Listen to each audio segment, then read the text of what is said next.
From the very beginning, she was my support, my cheerleader, always giving me the best she could. Now it's my time to find the best for her, and that started with a call to Shannon Fauner, Sunflower Real Estate Group. Their lifestyle transition experts became part of our family, working with us to find the right fit for Mom, making sure she was ready, and getting her excited for her new home. Shannon Fauner, Sunflower Real Estate Group, the key piece to your puzzle.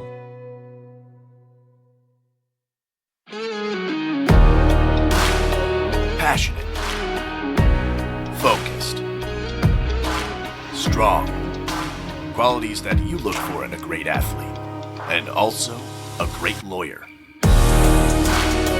At Strong Law Offices, injury law is at the heart of what we do. Our team is on your side. When the game is on the line, let us tackle your claim.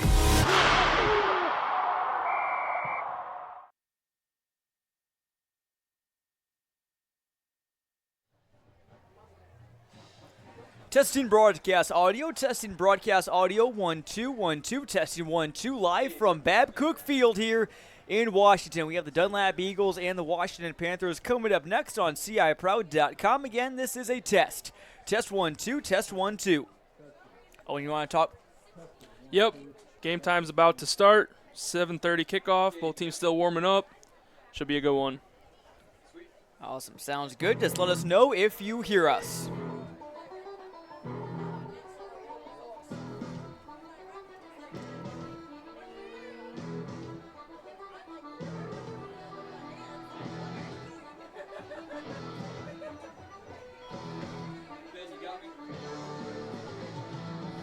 All right, they hear.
The top spot in the Mid-Illini is at stake here on this beautiful Friday night in October. We're in Washington, Illinois, specifically Babcook Field, for a big-time Mid-Illini clash between two somewhat rivals in this conference. It's the Class 6A number 10 Dunlap Eagles coming in at 5-1. They bring in the Mid-Illini's best offense, but tonight they go up against the conference's best defense in the 4-2 Washington Panthers, who have won 4 straight. Good evening, everyone. Jonathan Michael and Owen Dimple here in the booth with you tonight. And Owen, it's going to be a fantastic matchup. It's a classic unstoppable force meets immovable object. We're going to see really two good units. I mean, you said it, the conference's best offenses versus the best defense. So it's going to have really good players on both sides of the ball. Definitely. And this is a big game, obviously. Dunlap has one loss in conference play, 3-1, Washington 4-0. So if the Panthers can win tonight, it really helps their Mid-Illini title hopes.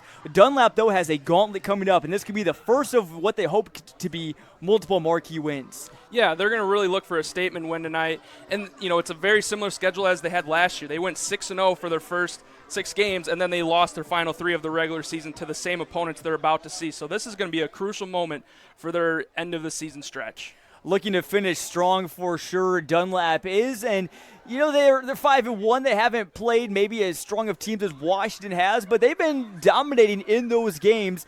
Offensively, John Bargan, the quarterback, the junior, going to his favorite target, and junior Max Sutter, 2 guys that we cannot forget about. I mean, it's the junior connection between Bargan and Sutter, 2 guys that shared the quarterback responsibilities last year, but now Bargan has taken a majority of those reps with Sutter kind of being a receiver, tight end, kind of flex, kind of want to just put him in space and see what he can do, but just a dangerous duo for this Eagle offense. Definitely Dunlap, a very balanced offense. Now looking at Washington's offense when they have the ball, their identity is more ground and pound, and Hunter Reed, the senior, has been flourishing under the spotlight this season. You know what you're going to get with the Washington Panthers offense, and Hunter Reed is just the next running back in line of a running back factory here at Washington.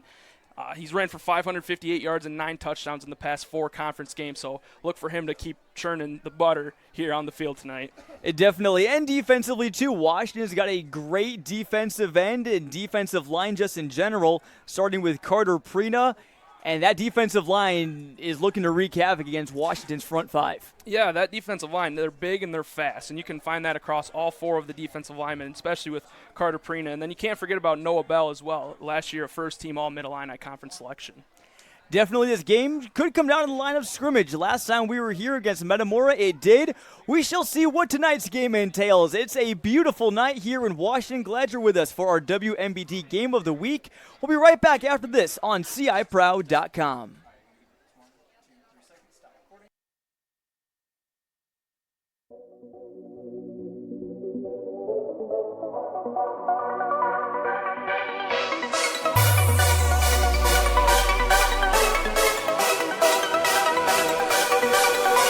Central Illinois, we're going to overtime.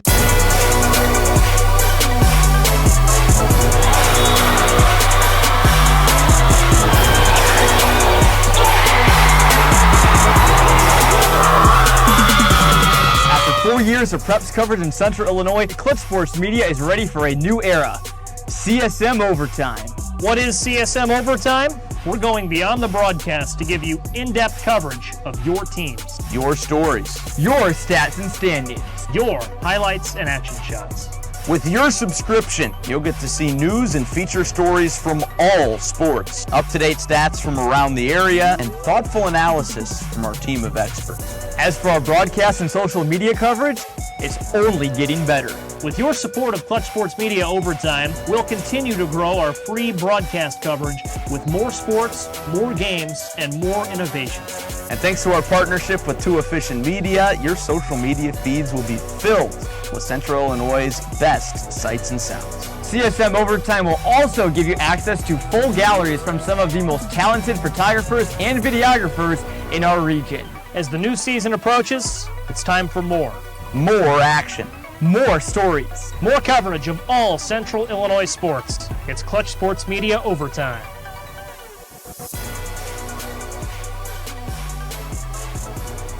I'm here with Washington running back Hunter Reed, a spearhead of the Panthers offense, and patiently waited his turn for the starting spot now after Kenan McQuarrie graduated. Hunter, now the backfield is yours. Tell me what this season just has been like for you. I mean, this year coming into it, I know that last year I had to put in a lot of hard work, so it's really special to finally get that starting spot back.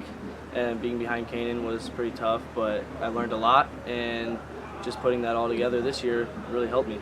It definitely, and obviously Kenan, was kind of a do-it-all back. You're kind of a do-it-all back as well. What was kind of maybe one lesson or one thing especially that you took away from him? Kenan, he was really, really good with his hands. He really liked slapping those defenders away, and I mean, he's just really elusive, and all those special little cuts I learned from him. It definitely, and Hunter, I know obviously there's some similarities, but there's also some differences too. You're not Kenan McQuarrie 2.0, even though your numbers have been the same, but you're your own person, you're your own player. Sure. What makes you different than Kenan? I think I'm a little bit more of a power back, less elusive, but just in those little tight scenarios when you need a few more yards, I think I'm pretty good at that. It definitely, and it certainly helps you have an offensive line that is one of the biggest in the area, I'm sure. Yeah, they really helped me a lot. I mean, without them, there's no me, for sure. It definitely, and Hunter, I know a lot of people kind of got a strong look at you last year, especially in the playoffs. You really kind of came on late. What was that all like for you, and were you expecting to maybe have such of a big of a role in those big games? Yeah, so it all kind of started during Metamora week. We put in a new formation. It was called Bone, and it was me and Kenan back there, and we were in the red zone. We needed a big play, so we called midline, and I got a really big block, and they saw it, and then they just finally started to give me a little bit more reps. And mostly it was for blocking, but then they started giving me the ball a little more, started scoring, and my role just became bigger and bigger, and I really didn't expect it, but I just took advantage of the opportunity when it was given to me. It definitely, and now it's on full display. Reed, the star back for the Washington Panthers, 4-2. Obviously, Hunter, the 2 losses to start the season, but 4 straight wins since. Great wins over Metamora, great win over Pekin as well. Tell me just, what's the momentum kind of like? What has the vibes been like since you guys have kind of started to string some wins together? Coming into conference, we really knew that we were going to run the conference just like we always have. We were coming in humble, though, at least, and with the new coach, we really wanted to lock in the offense. First 2 weeks, it was a little rough, and coming into Metamora, we really started things up. Practices were going well, and these past few weeks have just been really phenomenal practices, and that's what we've been preaching is locking in for practice. We need really good weeks for practice, and payday's Friday. It definitely. Well, hey, if you can practice hard on Monday through Thursday, Friday almost seems easy at that point, right? And then, Hunter, last question for you. Dunlap, going to be a big test, one of your biggest ones this season. What's the biggest key in your mind to winning that game? I think up front we need to be dialed, and we just need to run the ball well. Definitely. Well, hey, certainly helps that they can run the ball here with Hunter Reed again. Senior running back for Washington. Guys, back up to you in the booth.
And with some of Francis Scott Key's best work, we kick off tonight's broadcast between the Dunlap Eagles and the Washington Panthers here from a standing room only crowd here at Babcook Field tonight in Washington again. Jonathan Michael, Owen Dimple here, having the privilege of calling tonight's game. Owen, we talked about it just a few seconds ago. It's week 1 weather with a postseason-like feel. You can't beat in this environment, John. I mean, at Babcook Field, you're always going to have a great atmosphere, great facility, but these fans can really bring it on a Friday night.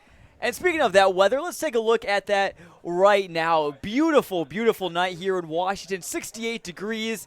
Very little chance of rain, and the wind is not going to be much of a factor either. It's going to be a great night for football here on the turf between the Panthers and the Eagles. Get a look at all of the crowd here, Owen, and yeah, I think they know that how big this game is. You know, these Panthers fans are used to going to lots of games in October and especially in November, too. Certainly, and this one is going to be another big one with Washington at 4-2 record, undefeated in conference play. Then you have Dunlap 5-1. They're right behind them in second place for the Mid-Illini. So this one is really going to set up for the final 2 weeks of who could take the conference title. It's going to be a great one here tonight to kind of set the scene for you again. Dunlap comes in at 5-1, the number 10 team in Class 6A, one of their first times seeing the state rankings this year, and it's always nice to see a team, especially in Class 6A, 7A, 5A, you know, with those other schools from Chicago, that does get the love and the recognition for what they've done this season. And this is going to be the biggest test for them so far this year. Right. When people look at these rankings, you know, some might think that it's just area rankings, but no, it's across the state for that class. So when you factor in all those Chicago teams that, you know, might have bigger student populations and more kids out for football, so a better talent pool overall. But you can see these teams around here just compete, you know, with the Chicagoland area teams. And let's take a look at the Class 6A poll right now, how it shakes out. East St. Louis, unsurprisingly, on the top spot. Cary Grove as well, number 2. And then arguably one of Washington's biggest nemesis, Kankakee. They're up there at number 4. You look, Fenwick's having a great year. Belvedere, North Oaklawn, Richard, Simeon from Chicago. And then Dunlap in at number 10. And Washington also made an appearance in the poll and received a vote this week too. Yeah, I mean, you go up and down those 10 teams, and even when you look across the teams receiving votes as well, that it's just really good quality football, and you're going to see these teams really pop out here in a few weeks once the playoffs get rolling. Definitely. And looking at Dunlap's season so far, they began the year with big wins over Galesburg and Rock Island, 2 foes for the Western Big Six. They kicked off Mid-Illini play, though, on a down note in a heartbreaking loss to Pekin, 34-33. That game, I don't know if you remember the interception on the 2-point conversion to win the game in overtime. Yeah, I mean, you just go for 2 to go for the win. I mean, you know, it's a risky play, but in that time, Pekin just made the play and got the win. But, you know, when we were talking with head coach Brett Cazalet, he said to the team after that might be the best thing that happens to them. You know, last year they started 6-0, and then they proceeded to lose their final 4 games. This year, they kind of faced that adversity right away so they can learn from those losses. It definitely. And, you know, Washington, they started the year with some adversity, too. 2 losses to Caneland and Kankakee, but since 4 straight wins, the defense has been playing great, holding teams to single digits. It's going to be a great night. We're going to take a quick break here on CIProud.com. Stay tuned for more pregame coverage and kickoff from Babcook Field right after this on CIProud.com. From the very beginning, she was my support, my cheerleader, always giving me the best she could. Now it's my time to find the best for her, and that started with a call to Shannon Fauner, Sunflower Real Estate Group. Their lifestyle transition experts became part of our family, working with us to find the right fit for Mom, making sure she was ready, and getting her excited for her new home. Shannon Fauner, Sunflower Real Estate Group, the key piece to your puzzle.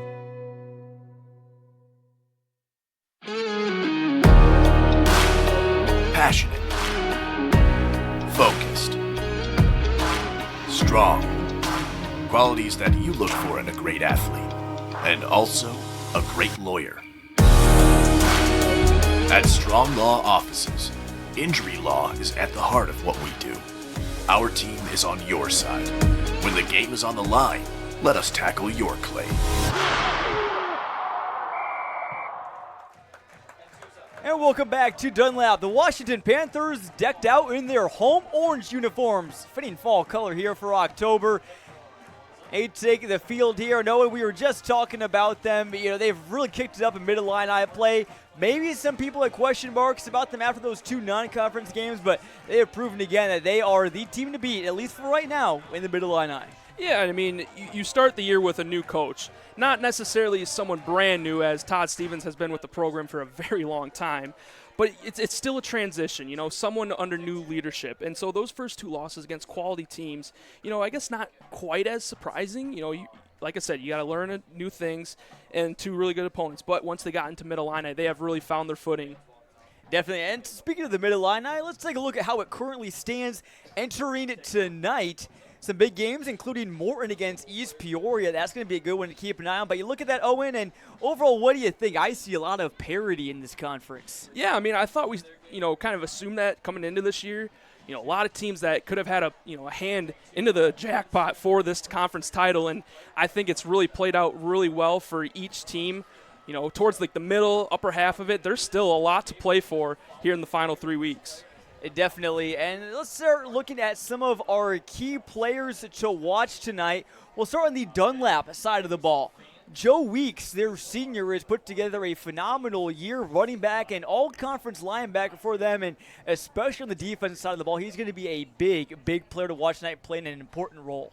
Yeah, Joe Weeks filled in the shoes for Jackson Oldham. He got hurt in the first quarter of the game against Rock Island, then caused him to miss the next 2 games. So he kind of had to take that starting running back role, and he really flew with it. He did great, but then, not only was he the starting running back, but then he's the Mid-Illini second team pick from last year at linebacker, just a tackle machine. So you can really get the best of both worlds from him, but tonight we're going to see a lot more on the defensive side. Keep an eye on number 23 in white, and then in orange, it's a little secret who we're watching tonight. It's the engine of their offense, senior running back Hunter Reed. Hunter Reed coming off a fantastic game last week at East Peoria. Ran for 183 yards and 4 touchdowns on 17 carries, so very efficient. And just had a really great start to the year. Past 4 games in conference play, he's ran for 558 yards and 9 touchdowns, so he's going to be the bell cow, especially in this game and going forward for Washington. Definitely Washington. We were talking with them. We said, their identity is more so on the ground, wear teams down, hold the ball too as well. They like to eat up some clock. I asked Dunlap what their team identity was, and they said, well, we kind of like to run and throw the ball equally. They have the past couple years. Maybe that doesn't even mean they have an identity, but it makes it harder to defend. You said it. It makes them hard to defend. They find that great balance between skill positions of running the ball with Oldham and Weeks, but then you can throw it through the air with your great quarterback, John Bargan, to Max Sutter or Dawson Marmion. So they can really pick your poison with this Dunlap offense. And it's a Dunlap offense that is performing at the top of the Mid-Illini right now. They are the league's best offense through 6 games. They've scored 42 points per game. If we look at how many points Washington's allowed per game, that's only 14. They've only allowed 5.5 points per game in conference play. Yeah, I mean, like I said, they found their footing in these past 4 games, and that also applied to their defense. And that defense is headlined up front with a great defensive line with Carter Prina and Noah Bell. But don't forget about the linebackers, too, of Carter Quinn, who has really stepped up this year as a first-year starter. Certainly, and then Washington, their offense is averaging a shade over 26 points per game. Dunlap's defense has been stout as well, allowing just 13 points per game, and they've posted a shutout too as well. It should be a great game. And real quick before kickoff, let's take a look at what I'm paying attention to here. John Dogg's notebook. Again, that Washington defense, Dunlap hasn't quite been tested yet, and it's been a series that's been not dominated but controlled by Washington in the last few years. Yeah, I mean, you kind of just going back to the Dunlap's overall record of teams that they've played, this is a huge chance for them to get that statement win. These past few years, they've had really good teams, teams that fight for the top of the Mid-Illini Conference, but they're still just looking for a signature win that can take them to the next level of claiming a conference title. We're getting set for kickoff here in Washington. Again, glad you're with us and spending your Friday night with here for us from Clutch Sports Media on our WMBD Game of the Week. Washington won the toss. That was brought to you by Hometown Community Banks, and they decided to defer, and so Dunlap will get the ball first here. And our kickoff brought to you by Michaels, and it goes into the end zone for a touchback. Let's take a look at the Washington starting offense.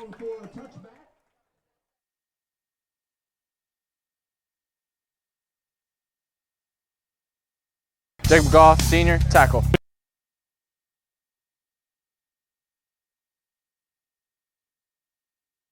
Isaac Foster, senior, left tackle. Colin Barlow, junior, guard. Ethan Chen, senior, center. Colin Bruce, junior, guard. Jackson Scales, senior, right tackle. Johnny Bargan, junior, quarterback. Jackson Olam, senior, running back. Wyatt Hoagland, senior, fullback. Dawson Marmia, senior, wide receiver. Ryder Christian, senior, wide receiver. Max Sutter, junior. And there's the Dunlap starting offense. They get not Washington. Got a bit confused there, but we'll settle into it here as Jackson Oldham gets the first carry for Dunlap and powers ahead for about 3 or 4 yards. Yeah, it's nice for the Eagles to have, a guy that they were expecting to take really the overall starting running back reps this whole season. He came back last week against East Peoria, but maybe a little bit of, limited action, but he's going to be full go tonight. He definitely will be. We're going to see a lot of good power backs. Oldham and Weeks from Dunlap. And then Hunter Reed describes himself as a power back as well.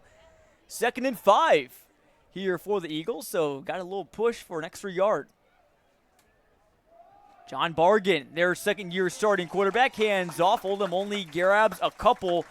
I'm interested to see how this Dunlap run game is going to fare against that very, very stout Washington D-line. Running against Noah Bell, Carter Prina is no easy task.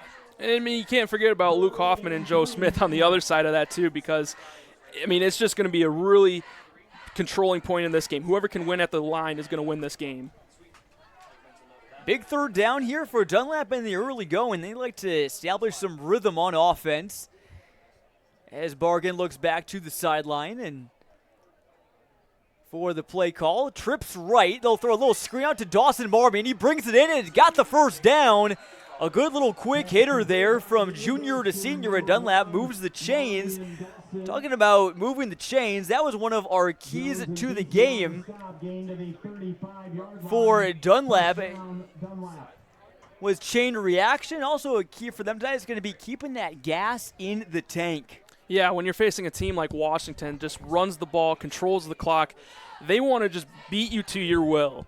And you can't, if you're going to challenge Washington, you can't allow that to happen. So you're going to have to kind of control your own game, kind of keep that ball on your side, win that time of possession, and kind of play their game against them. A little taste of their own medicine.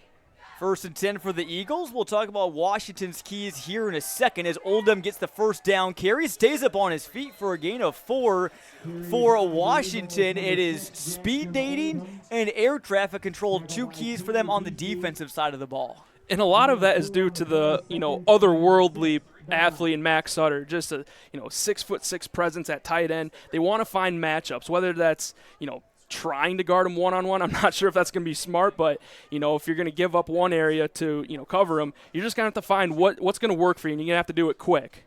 Definitely. And, again, this Washington secondary might face one of their best tests of the season so far with a strong-armed quarterback in Bargan, who will pass fake to Oldham and dumps it off again to Marmion, who stays up on his feet, but not when Noah Bell is coming into town. Big tackle for the D tackle, and it's 3rd and medium. Yeah, good group tackling right there from the defense. Todd Stevens, former defensive coordinator for this team, he's going to have his defense ready to go, and they're going to have to be on their tackling A game today against these elusive skill positions of the Dunlap Eagle offense. Again, going back to what the Washington defense has done in Mid-Illini play, if Dunlap even scores a touchdown tonight, that's more than the average that Washington has given up. So if Dunlap can even just get in the end zone once or twice, it's going to be a big, big victory for them in what they know is a very big game. If you like the numbers game, that's the way to start. Another 3rd down here for Bargan and crew. He drops back to pass, facing a rush from Carter Quinn. He's got a man open, and it's complete. It's Drew Thiel, the senior. He's brought down for a big gain. Right in front of his student section, the Eagles' nest. That play was beautifully set up, play action for Thiel.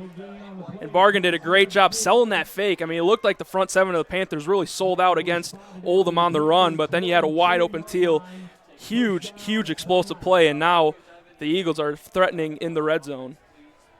Thiel coming into tonight had just 5 receptions for 18 yards. Well, he more than doubled it right there on that big pass and catch. From the 22, Bargain's just got Oldham in the backfield with an extra blocker and Sutter lining up at tight end. It's a short gain for Oldham. He may have lost the yard. Noah Bell, the 3-year starter, bringing him down. I have a feeling we're going to see Noah Bell a lot tonight, just up the middle trying to contain that run game of the Eagles. Coming into tonight, 14 tackles, 2 sacks, and a forced fumble. Last year, first team All-Mid-Illini selection. And just overall, just described as a havoc wrecker for this defense. Definitely what's crazy to think about with Bell is he doesn't have any college offers right now. So I'm sure there are some D3 NAIA schools, maybe even D2, that would need a good game-changing D tackle. Noah Bell is your guy. 2nd and 9. Bargain looking out to the flat. He's got Marmion in a nice low tackle there from the secondary. That was Evan Reed coming up to make the play. Once again, like I said, I mean, tackling is going to have to be a focal point, and so far they've been able to keep an Eagle within arm's distance when they approach them. So it's another 3rd and 5 for Dunlap. It's the 3rd such 3rd and 5 they've had on this drive, and they've quietly taken nearly half of the first quarter clock off. We're approaching 6 minutes to play here, Owen. Has gone by fast. I mean, like I said, you're going to have to dish out a taste of Washington's own medicine, and I think they're doing that exactly on this first drive. Handoff will go to Joe Weeks, running to the left side, trying to pull the guards over and give him some help, but he only got about 3. It sets up 4th and about 2 or 3, and a big decision here for the visitors. You know, that pass run play just really kind of told me what they're doing here on 4th down. They wanted to get positive yardage to set up a more manageable 4th down, so no question they're going for it here. Eagles in the red zone, brought to you by Ashley Furniture Home Store. Now it's a 4th and 3 as the Dunlap crowd comes to life, as do the Washington crowd here on our side of the field. Another split backfield here for the Eagles, and they will take a timeout. Maybe perhaps the crowd getting a little bit into it there and some confusion on the offense. Could be confusion, or Cazalet just didn't see a matchup that he wanted on that play. It just wasn't looking right. You know, you feel like on 4th and 3 a popular option is going to be Max Sutter, but we haven't seen him at all in this drive. They've been going to Marmion, it's been Oldham, it's been Weeks, so you wonder if this is the play that they want the ball to be in Max Sutter's hands. And that's the way that Dunlap has been for the last at least year or two, is they just have so many options on offense, you just don't really know who to guard if you're on defense. Again, Todd Stevens says we could guard Max Sutter, we could put all of our eggs into one basket, but then you leave guys like Dawson Marmion, Drew Thiel, and Jackson Oldham and Joe Weeks wide open. They'll catch you where you're lacking in areas, and you know this is why it's going to be a massive play already here in the first quarter. I mean, like we said before, just the clock has worked down pretty much halfway. This is a big play. Could be a momentum swing for either team if they can convert or if Washington can get a stop.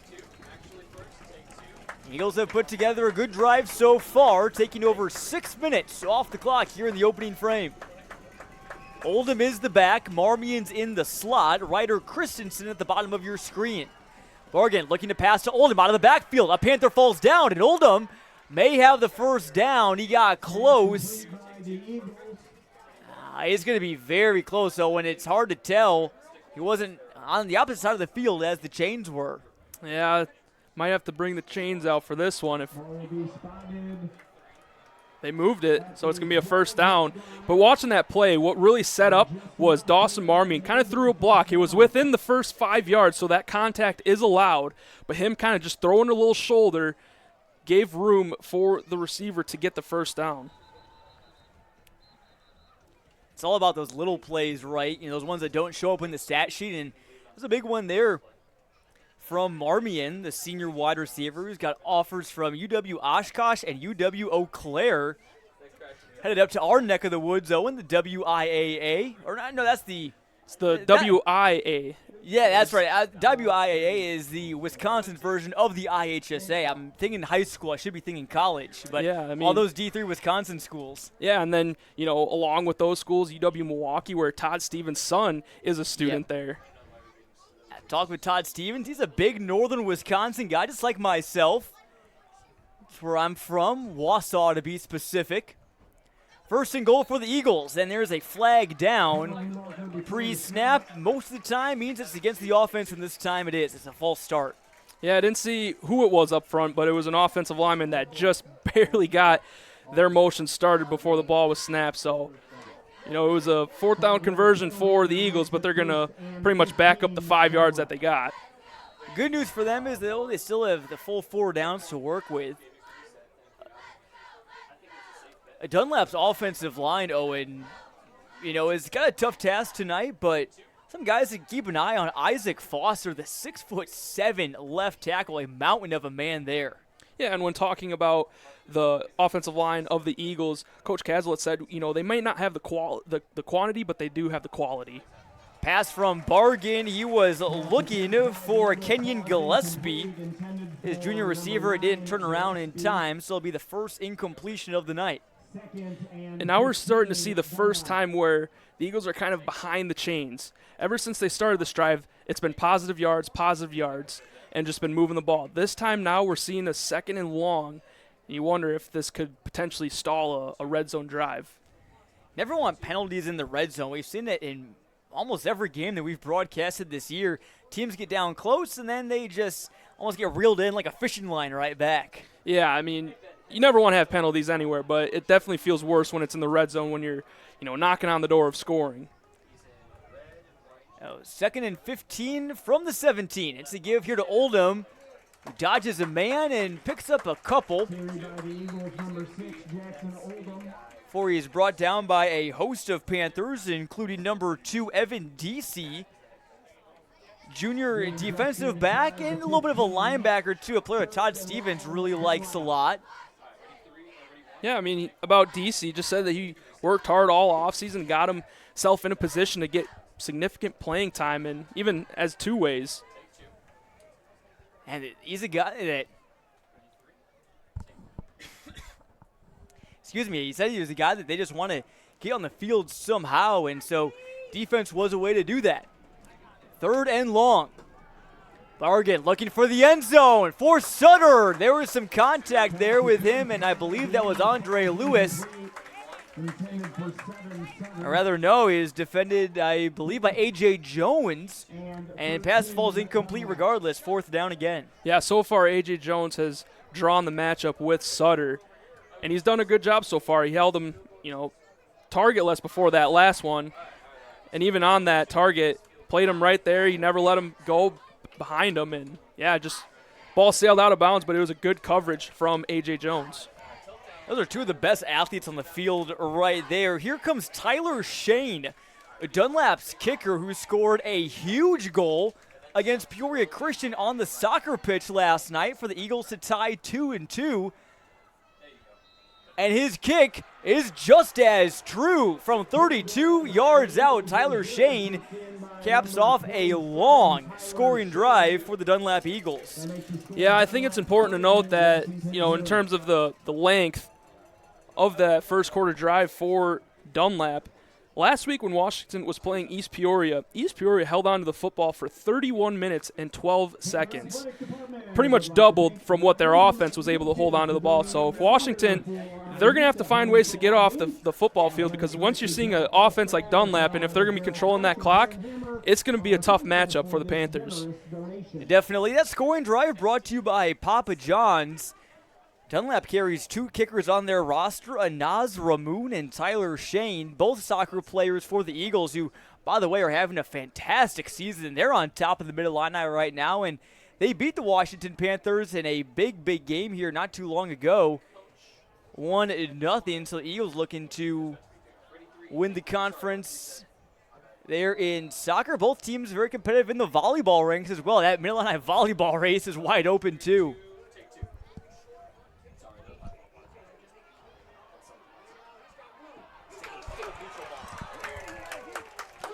And the kick return is out to about the 30. Let's meet the Washington offense if starters. Jacob Goff, senior, tackle. Fisher, senior, guard. Jacob Goff, senior, tackle. Fisher, senior, guard. Sean Thornton, junior, center. Jackson Stewart, senior, guard. Topher, junior, tackle. Tyler Humphrey, senior, quarterback. Will Freeman, junior, fullback. James Johnston, junior, wide receiver. Dylan Brabson, senior, wide receiver. Carter Prina, senior, tight end.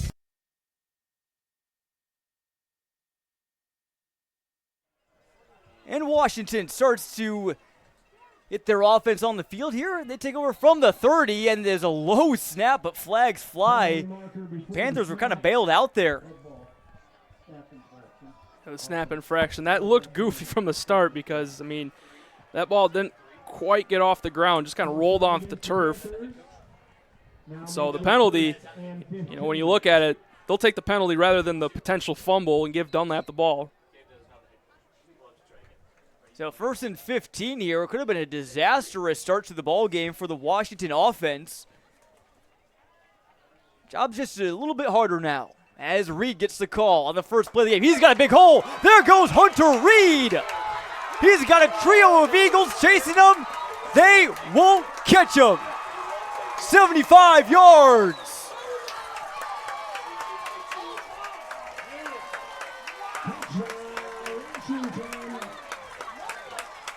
That's how you start a drive. Yeah, especially after a penalty like that, too. You know, way to respond for the Panthers on offense. And that play wouldn't have gone anywhere if it wasn't for the tackle, Josh Hofer. He really set the edge right there and gave a massive hole for Hunter Reed to find and then find the end zone. So, I mean, just a great tackle or great play set up by the tackle for the Panthers.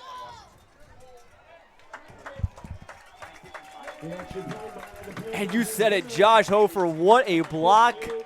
The left tackle, the point after is good from Devin Miller, and Washington gets right back on top. So now we're really going to see how the Eagles respond to that adversity. That scoring drive brought to you again by Papa John's.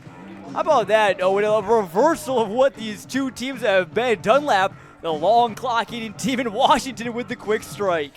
Yeah, I mean, you know, you're excited if you're a Panther fan for the touchdown, but if you're one of the defenders for the Panthers, you were just out there for a long time on the previous drive, and now you got to go quickly out there. So I'm going to be really curious of what this Washington defense looks like. Just a quick response. They got to get back onto the field. And back to Josh Hofer, their left tackle. Todd Stevens says he is one of those kids that doesn't come around very often. And he's started as a freshman for Washington on the offensive line, and he said that he blocks so hard downfield, they almost have to tell him to rein it in because he's just too enthusiastic, wanting to throw blocks and mow some guys over. Yeah, I mean, that's just a lineman for a coach's dream, just going to the whistle, all effort, and he's got the technique too. I mean, we saw it on that previous play. He can get it done. And that kick by Miller goes out the back of the end zone. Let's take a look at the Washington defensive starters.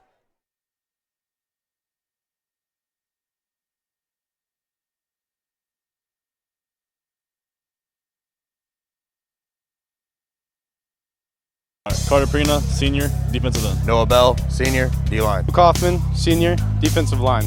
Joe Smith, junior, defensive end. All right. Thomas Diedrich, senior, linebacker.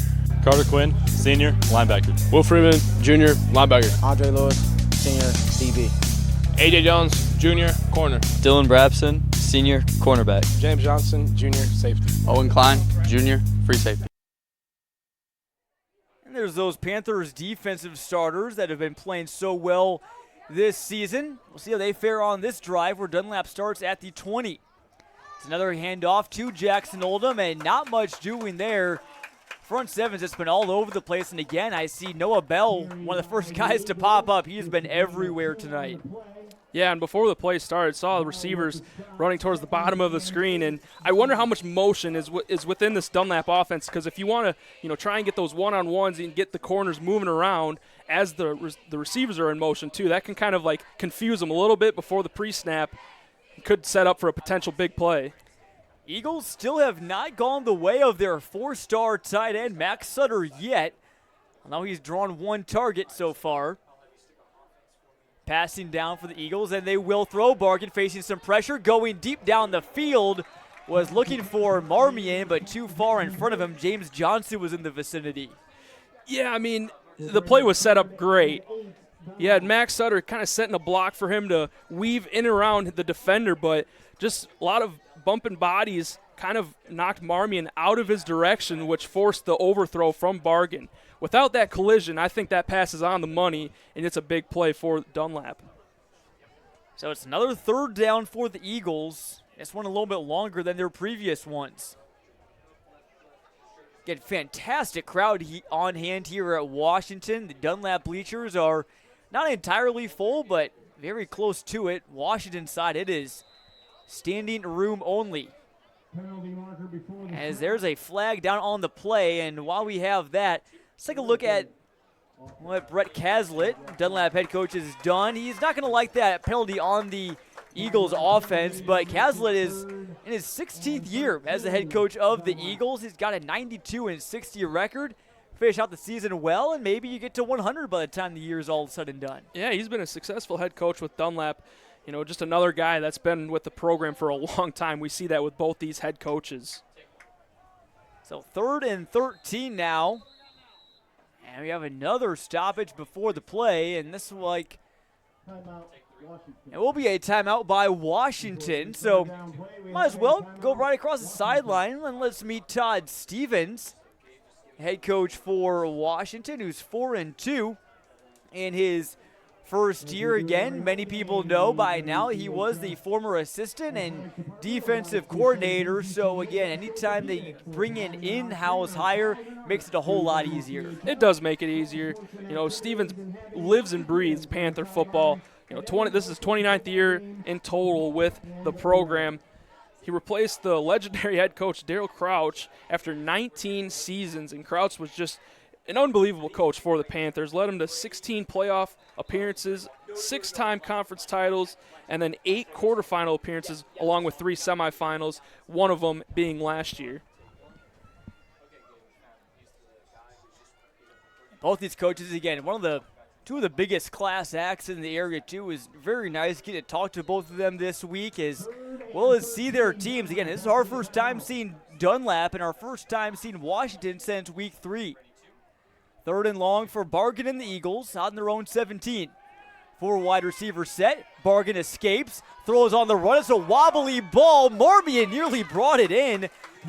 Incomplete pass, but how about the strength on Bargan's arm to get that about 35 yards downfield, even while on the run? Yeah, on the run, weaving in and out of, you know, orange jerseys, trying to tackle him. And Marmion, so far, he's been a really focal point for Dunlap thus far. A lot of targets been going his way.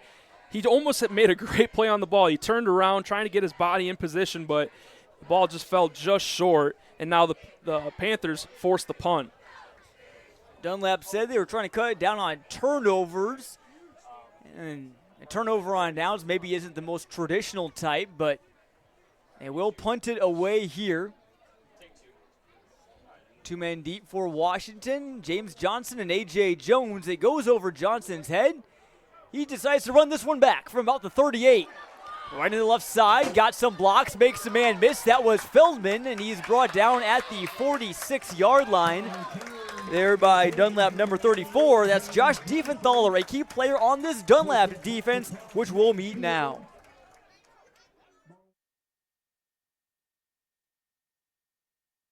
Charlie Tizzy, junior, defensive end. Kingston Smith, sophomore, defensive tackle. Hunter Warnberg, senior, defensive tackle. Ion Khan, junior, defensive tackle. Joe Weeks, senior, middle linebacker. Max Sutter, junior, linebacker. Josh Diefenthaler, junior, middle linebacker. Jack Steffen, junior, corner. Dawson Marmion, senior, safety. Jacob Allen, senior, safety. Drew Teal, senior, safety. And the first play of Washington's drive is a nice run up the middle. There from Hunter Reed, brought down by Dunlap defensive end Charlie Tizzy, number 13, their junior. It's a very new-look defensive line for Dunlap this year. I mean, the defense as a whole, you know, they lost a few pieces. Kendall Netters transferred to Peoria High, Dazon McCaston to Limestone, and then they had an injury to Pierce Morrison. So when you lose 3 guys who were going to be potential third-year starters for this Dunlap defense. It's always a tough loss, so we'll see how they respond. Reed picks up the first down before he's wrestled to the ground by Jacob Allen. Reed has been pretty efficient, averaging 7.2 yards per carry.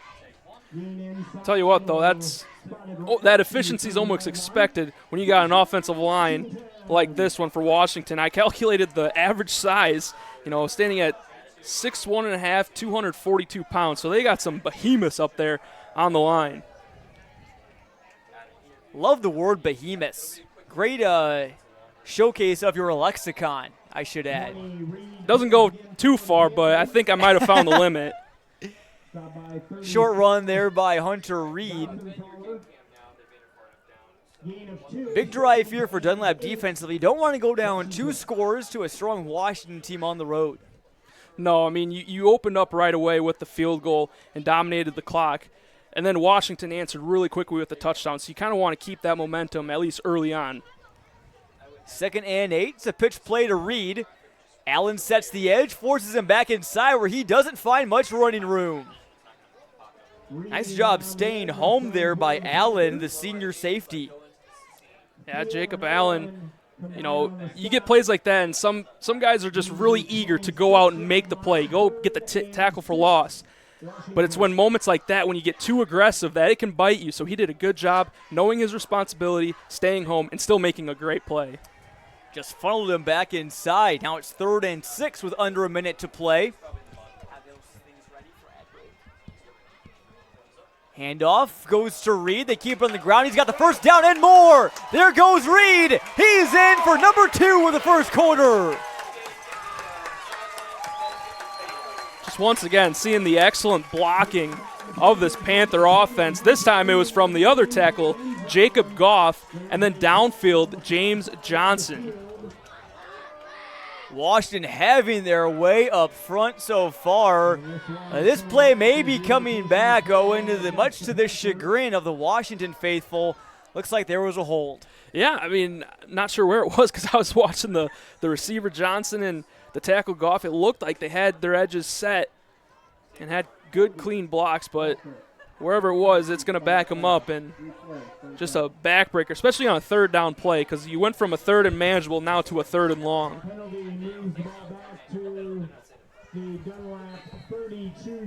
Don't know who that was on. The referees have their microphones on. Always good for us to hear them all the way from up here in the booth, but they did not give the player who it was on. So 3rd and 12, now from the 33. Will Freeman, the fullback, into the game.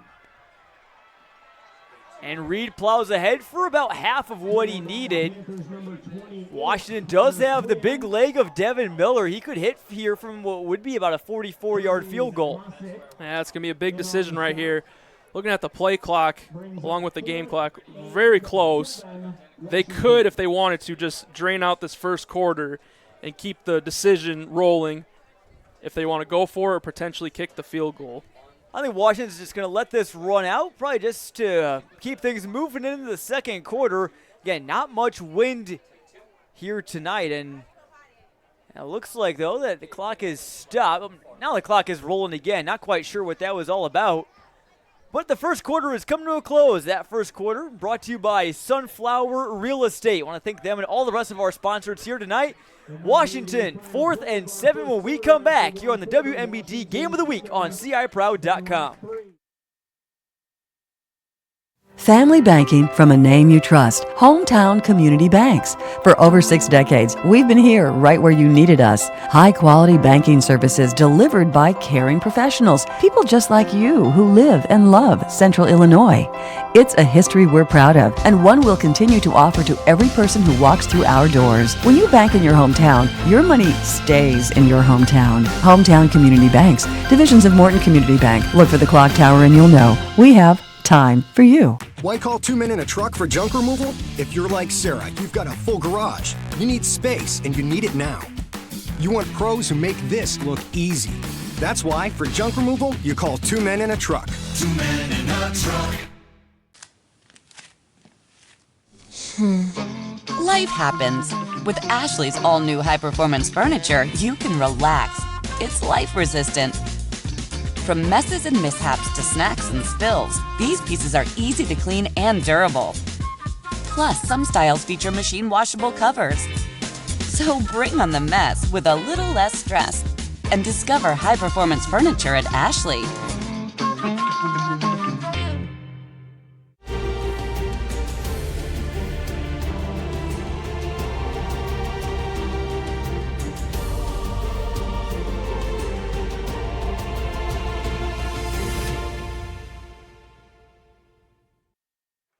And welcome back to Washington. An extended ad break covered up the first play of the second quarter. It was a wild play for the Panthers. Tyler Humphrey, their quarterback, scrambled out of the pocket, pitched it over to Jones. There was a penalty on the play. Owen, what did you see from that play? There was a lot going on, but it all started with the read option with Humphrey and Reed. And then Humphrey just took it himself, but then had A.J. Jones right by his side, because as soon as the defenders collapsed on Humphrey, Jones was open for the taken and grabbed the first down. So now it's 1st and 10, fresh set of downs from the 12. Tyler Humphrey loses the snap, falls back on it before Allen and other Eagles could fall on top of it, including Josh Diefenthaler. That would have been a costly turnover there. Especially after a 4th down conversion. And, we talked that Dunlap offense, they turn the ball over quite often, but so do the Panthers. I mean, as of right now, they're averaging 2 turnovers a game. In 3 of their 6 games, they have had at least 3 turnovers. So, they're going to have to work on ball security, but especially in situational where you're in the red zone. And they do have a new center this year, although he's 6 weeks into his job now. Sean Thornton, their junior, who's a star wrestler for the Panthers. His snap, though, is clean, and a hole is clean for Hunter Reed, who got nearly into the end zone, had a nice big hole again in between Cash Wisher and Thornton. Yeah, on the left side of that line, and, Coach Caslett knew this was going to be the best offensive line they would see all year long. So he thought a huge X factor was going to be that how could their D-line hold up against this offensive line of Washington. So far, really, the Panthers have had their way up front. Yeah, Caslett said it would be a big barometer game for that D-line that has 2 juniors, a sophomore, and their senior, Hunter Warrenberg. 3rd and 2 from the 4.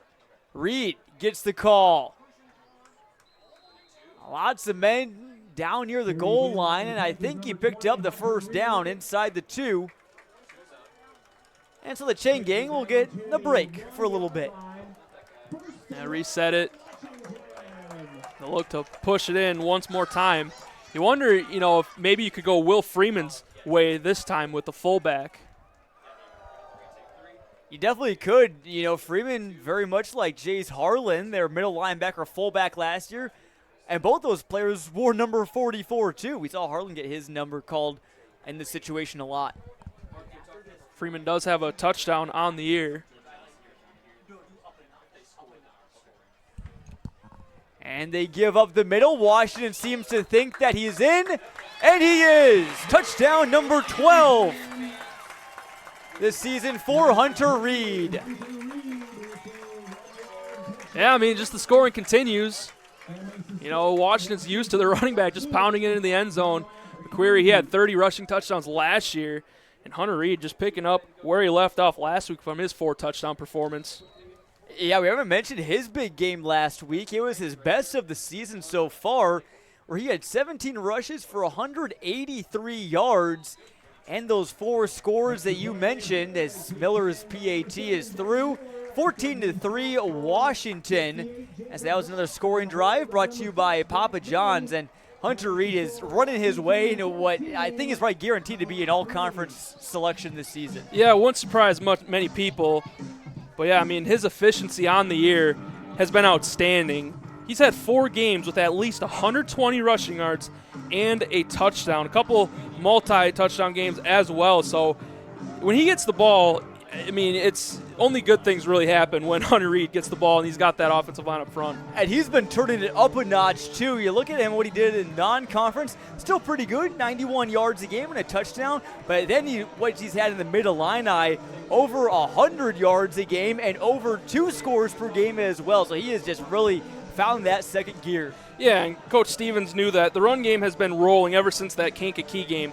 They had 70 rushing yards in that game, which might not, scream off the charts impressive, but there was plays within that game that they knew that there was hope, that this thing was about to kick off and get rolling, and it is now on full display.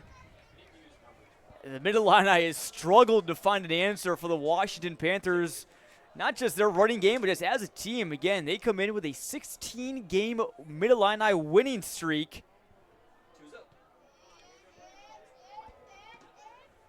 As the kick is brought in at the goal line. And no, it was in the end zone. That's an automatic touchback. As we get a look at one of Dunlap's key players, their quarterback, here's Johnny. Their quarterback, Johnny Vargan. Here's Johnny's right. I mean, it's finally October. Everybody's getting excited for Halloween and the horror movies and The Shining, people will say is a classic. And, Johnny Vargan has just been a classic quarterback for Dunlap, having a terrific year. He's thrown for 14 touchdowns to just 4 picks and completing 68.5% of his passes, which anytime you can complete passes above a 60% mark, you're doing something right and your offense is going to keep on positive play after positive play. We'll see if Bargan can put a scare into this Washington defense. After that first drive, they haven't had the ball much. Here's their third possession. He's going to air it out, looking long, just a bit too far for Dawson Marmion. And they continue to look his way. Again, just one target so far for Max Sutter. And Marmion, he had a step on his defender. A little bit of an overthrow from Bargan, but I was wondering if Marmion's speed was going to kind of catch up to the ball, and he almost had it, but, yeah, just another target for the senior. Yeah. We're going to have a defensive holding. That's a 10-yard penalty for the Panthers, so the Eagles will pick up something there. Quick score update from our small-town throwdown game. How about the statement that Princeville is making over Stark County in Class 1A right now, 27-7. The Princes are ahead. You can listen to that game on ClutchSportsIL.com with Dalton Carmine and Brock Stotler. Yeah, I'm not surprised, John. I covered their preview.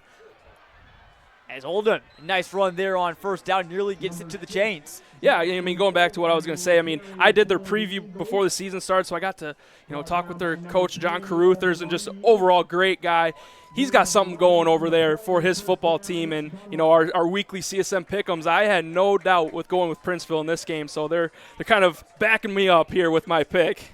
Definitely. I think I picked Stark County, unfortunately, so I might be dropping one. I know you're chasing me in the standings, so you might pick up a game on me there. Good night for our friends north of Peoria for football. We got Dunlap, Princeville, and Stark County all on the bright lights of CSM tonight.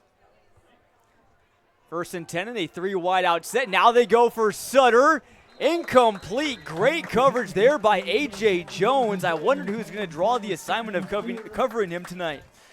And we see Jones, I mean, he's going back to his defense. He's waving the finger. No. A little bit of a, Dikembe Mutombo finger wag. Maybe a little homage to the late center now. But, yeah, I mean, A.J. Jones has just done a tremendous job so far. He has the tough assignment going up against Max Sutter. I mean, it's just, you look at the size difference. A.J. Jones at 6'1", and then you have Max Sutter at 6'6". That's not an easy task, but he has been step for step with him this entire game, and so far he's held him 0 for 2. Sutter is just such a huge body, 6'6", athletic, he's strong. They look his way again on that same type of play. This time he brings it in. He juggled it, and they're going to say he did not have possession. Sutter can't believe it. They ran the same exact play as the last time. This one more in the hands of Sutter to have a play on it. But, yeah, I did see the bobble that he had. I kind of thought he did have, repossession. But then, again, the refs are down at the sideline. We're up here, so, what they say goes. That's a tough pill to swallow for Dunlap. 2 great balls from Bargan. Put it in a spot that only Sutter could catch it. And they come away with nothing to show for it. So it's 3rd and 10. And probably another passing down here. Jones on Sutter for perhaps part 3. Bargan rolling out, got some space, throwing to Sutter, and that time it was too high. So they're trying to get him involved in the game, but just could not do so on that drive. Yeah, they're really trying to. And that time they had a good idea of going with the cross or over the middle of the field. Felt like he was going to have an opening to catch the ball, but just another one that just sailed over the head of Sutter, which you feel like it's kind of hard to do standing at 6'6", but, Bargain did. So the Eagles will punt it away again. Jones and Johnson back to return. And now here, this is a big-time drive for the Dunlap defense. You really do not want to go down 21-3. I heard Brett Castle actually at practice yesterday as he was wrapping up. He said that thousands of players across each state and across the country, as Jones calls for a fair catch, nearly muffs it at the 21. They're going to say that ball was down and it'll stay with Washington. But he said that thousands of players never get to play in a big game during their whole careers. And he was telling kids to recognize the privilege that they have of playing these big games, being able to have this kind of spot. And ultimately, you just really want to come through in those spots as well. Yeah, just another one of your, coach motivational talks before a big game. But you really want to drive home the fact that they have opportunities like this. And he highlights that with with the 1,000 that might not be able to have opportunities. So you just always want to take, advantage and make the most of your opportunities. And, they can do that right now if they can maybe create a turnover. Like I said, Washington is not prone to turnovers of their own. More of their turnovers have come through the air. Tyler Humphrey had some interceptions, especially in those first two games. Has cleaned it up a bit recently as Reed gets a toss right into the far side, and he's ran out of bounds after a short gain. That's really the biggest key for Washington right now, is establishing at least some sort of pass game, especially once they get to playoff time. Yeah, they're going to want to break tendencies. That's what Coach Todd Stevens said. And you become one-dimensional at times, especially late in the year when you play a really good team. They'll find a way to just key in on that and make you beat them another way. So if you can kind of have a backup option, you don't have to, come out and throw the ball 20, 30 times a game. But if you can do it 10 times very effectively, that changes the course of the game. And Joe Weeks just runs right into Hunter Reed. The first time we've called the middle linebacker's name from Dunlap. He's their leading tackler this year. Came in with 58 of them, including his tackles, solo, and assists. Yeah, potential all-area player. Coach Castle called him one of the best linebackers in the conference last year, and he's proven that this year. Just an all-around great player to have, especially behind that defensive line that, if you're not on your A game for a play, well, you have a good linebacker behind you that can make the play. And that goes for the other two linebackers too, Sutter and Diefenthaler. Also Colton Mosak into the game as well. 3rd and 7. They run it with Reed, and he is not going to go anywhere. There's a big push from the Dunlap defensive line. We knew they had it in them, and now we finally saw it. Yeah, that was much needed. And kind of watching that play, I'm not sure what happened in the middle of the offensive line. It just kind of stopped.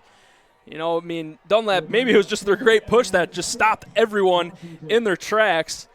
But, yeah, we see that front seven make a huge play and kind of give a little confidence boost for that offense that's about to come back on the field.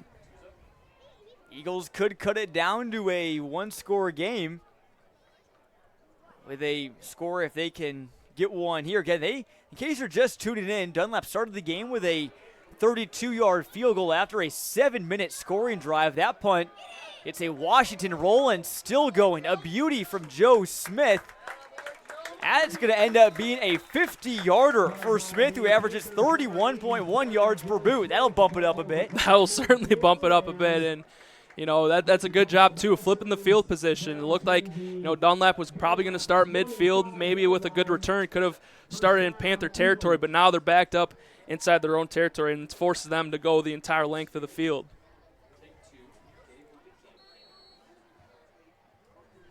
So the Eagles start at their 25-yard line. See if they try and run this clock down like they did on their first drive of the game. Pitch here, Joe Weeks gets the call, trying to keep on running. The 3 on his jersey stretched out like some silly putty. and he picks up about 5 or 6. It was almost like the scene from Spider-Man when Spider-Man was, holding on to the train. He was just all stretched out. But, yeah, Thomas Diedrich was the one guy who got a fistful of jersey and held on for dear life, and he made the play. But talk about just the hand strength of Diedrich on that play. And Diedrich, a big-time linebacker for Washington. He's their number 4 linebacker last year, played behind the great trio of Eli Pappas, Jace Harlan, Eli Bear. And he's continued into this season where he's had 3 tackles for loss and 4 sacks. 2nd and 4, Marmion is the motion man, and flags fly. This is probably going on Dunlap if I were a betting man. Yeah, they're going to get an illegal shift on this play. Looked like they had 2, maybe a false start. I thought they had 2 players in motion at the same time, which would, signify for the illegal shift. I want to take a quick word. We have a minute. Thank our sponsors, Michaels and Joliffe Glass, 2 of our sponsors helping make tonight's broadcast possible. I want to thank them and everyone else sponsoring tonight's broadcast. Great friends of high school athletics. As Bargan trots back onto the field, Bargan came into tonight with 907 passing yards. He could very well finish with over 1,000. Again, been very efficient. Not a lot of incompletions this year. Now run a similar play. Bargan looking down the field. He's got a man, and they can't bring it in. Flag comes in. He was looking for Aiden Van Hooklen, his tight end. And that should give Washington, I should say Dunlap, a first down. Yeah, they're going to get James Johnson on the pass interference. Pretty much just face guarded him that entire time, and that means that he didn't really turn around to try and make a play on the ball. He was just pretty much puppy guarding the receiver the whole way. And I really, really like that play call from Coach Cazalet. You get that tight end kind of, working array as a crosser, but then goes up the field. It's really hard to defend, especially if you got a linebacker that's out of position, and that time he had a route there. But yeah, and the only thing that was going to save Johnson on that play was committing the foul. Van Hooklen decidedly the other tight end for Dunlap besides Max Sutter trying to get involved. It's another carry for Joe Weeks, a workhorse, and he's stopped for a short gain. Will Freeman, number 44 in orange, was there that time ready. Yeah, Weeks, he's had a great start to the year. He ran for 473 yards and 8 touchdowns, and kind of a role he wasn't anticipating as much. I mean, he was a running back, so he knew he was going to get carries, but maybe not the amount with the injury that happened to Jackson Oldham. But he made the most of his opportunities. He's done a great job. He's been an end zone magnet. Came in with 8 touchdowns so far this season. He has worked hard to get them. He'll stay in here on 2nd and 8 alongside Sutter at the bottom of the screen and Marmion at the top. Another good protection. Now Bargan climbs the pocket, going forward before he's brought down. Carter Prina and Will Freeman bring him down, and it just kind of collapsed all there on the junior QB. Yeah, they did a good job just setting the edge initially and collapsed the pocket, forcing Bargan to step up and try and scramble. But then the quickness of both Freeman and Prina to kind of get back to the play and get him near the line of scrimmage. Bargan, not much of a rusher, only carried the ball 5 times entering tonight, but for 65 yards, it's a pretty good average. You wonder if they have maybe a sneaky read option play in there that, you get a 3rd or 4th and short situation that they need a couple of yards, maybe they could surprise people. Another big 3rd down here for Dunlap. They go play action. Bargan in some trouble. He escapes and just airs it out towards the sideline. A lot of orange jerseys in his grill. And it'll force another punt here for the Eagles. Seeing the refs kind of get together to talk, maybe discussing of a potential intentional grounding. I mean, Bargan, everyone knew he was thrown out of bounds to try and save himself from a potential sack, but, was there a receiver within 15 yards of the throw, and did it make it past the line of scrimmage? Looks like it met both that criteria, so they're going to let it go and have the 4th down.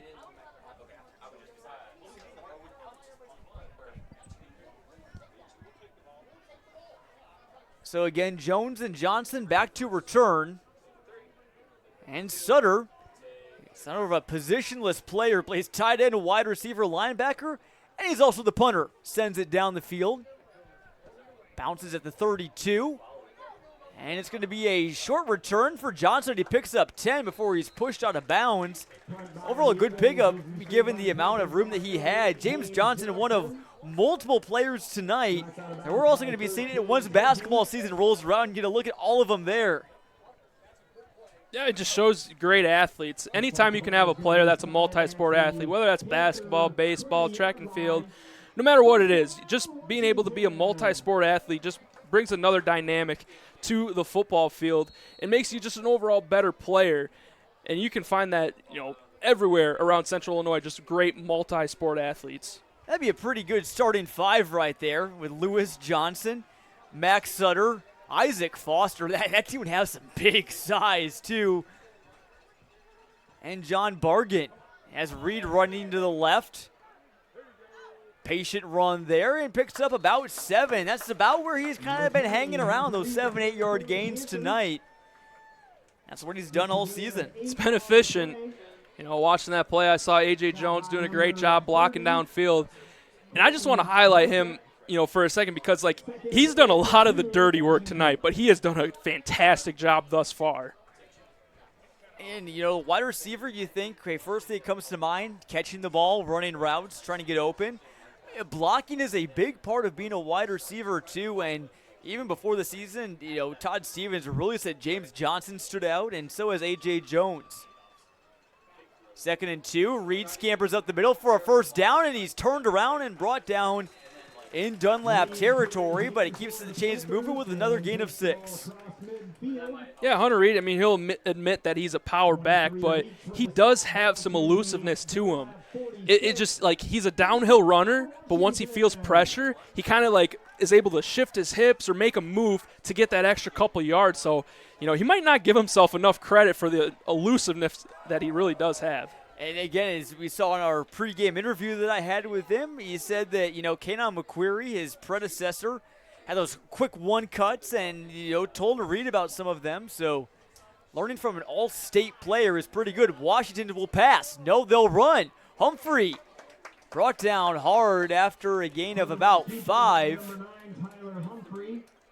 Humphrey did a good job just pulling that ball down. He had 2 options on that play, whether it was going to be James Johnson or A.J. Jones, and neither really guy had separation on his defender. So rather than forcing a ball, which he kind of did earlier this year with the 7 interceptions, did a good job just pulling it down and getting the positive play. Yeah, Humphrey, we haven't called his name much tonight.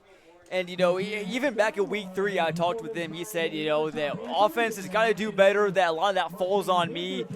He knew that those turnovers were really costly, with many of them being returned for pick sixes. And, again, he's struggled maybe a bit more passing the ball than he's wanted to this year, but still, he's a second-year starter, and that experience knowing the offense really does prove very valuable, too. It does, and it really feels like at any given moment he could flip the switch and make a big play.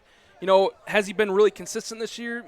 Probably not up to his standard, but he can still go out and make a big play for you. Last year, he had around 1,000 total yards and 12 touchdowns.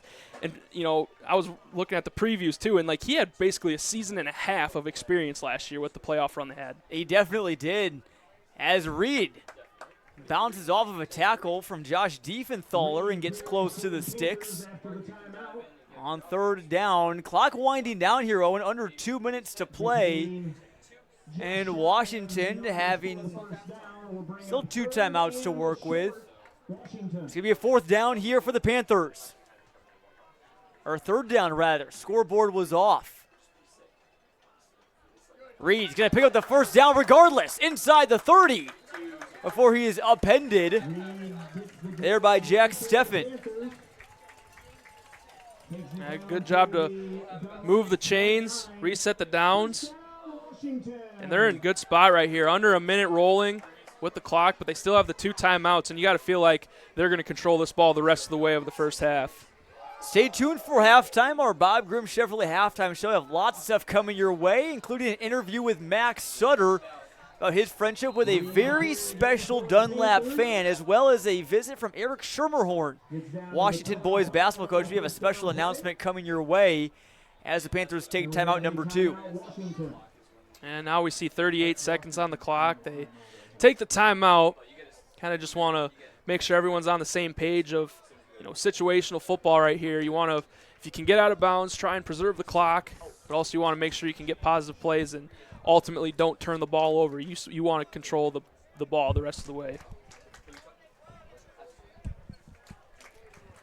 So 1 timeout left. You're at the 25-yard line. Again, you're probably in the field goal range of Devin Miller, who, by the way, is rated a 4.5-star kicker. He's actually the higher-rated prospect, more so than Max Sutter, at least if you're going off of stars there. Miller's rating coming from Chris Saylor kicking. But he's a former soccer player that quit soccer to focus on football full-time, and he's getting some college offers. Yeah, he's doing a great job, too. He kicked at some Coles kicking camps over the summer, so he's really honed in on his kicking abilities. Reed running to the left side. Flag is down. He's brought down by Weeks. That was a good tackle on 2nd and 6. And this is going to be a block in the back on the Panthers, it appears. Yeah, just negative play right there. Try to keep moving the ball, but you're going to move yourself back. Penalties, they've been existent within Washington for football this season. Last week they had 9 penalties for 76 yards. Not numbers you really want, especially if you're head coach Todd Stevens, so you want to clean up the penalties as well. But so far they've done a fairly good job tonight limiting those. Yeah, I haven't seen a ton of flags, and I don't think you want to see many, especially in Week 7. Now, Week 1 or 2, it's a different story. You can maybe live with a couple more of them, but by this point, the rust has been shaken off, and it is winning time. Again, Mid-Illini top spot is at stake tonight. 4-0, Panthers in conference play. Dunlap 3-1. Inside of 20 seconds now. Humphrey looking to throw. Got plenty of time. Very clean pocket. He's looking to run. Now uncorks one, looking deep for Prina, the tight end. He almost brought it home. Would have been a tremendous play by Carter Prina. Gave good effort trying to go high point that ball. Carter Prina also a big guy himself, 6'4", 220, just a good tight end size. And, yeah, Humphrey gave him a chance, but in the end wasn't enough. But, the clock was rolling before that play started, so now it's all the way down to 9 seconds left. You got time for maybe one more play here, maybe another pass, maybe another run just to pick up a couple and get more in field goal range.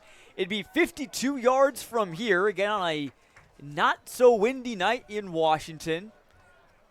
That could set up Devin Miller to potentially break the school record. It is 51 yards, so could potentially see some history here tonight. We'll see. Humphrey rolling out. Looking to throw. Incomplete. We'll see what Washington elects to do here with 4.4 left.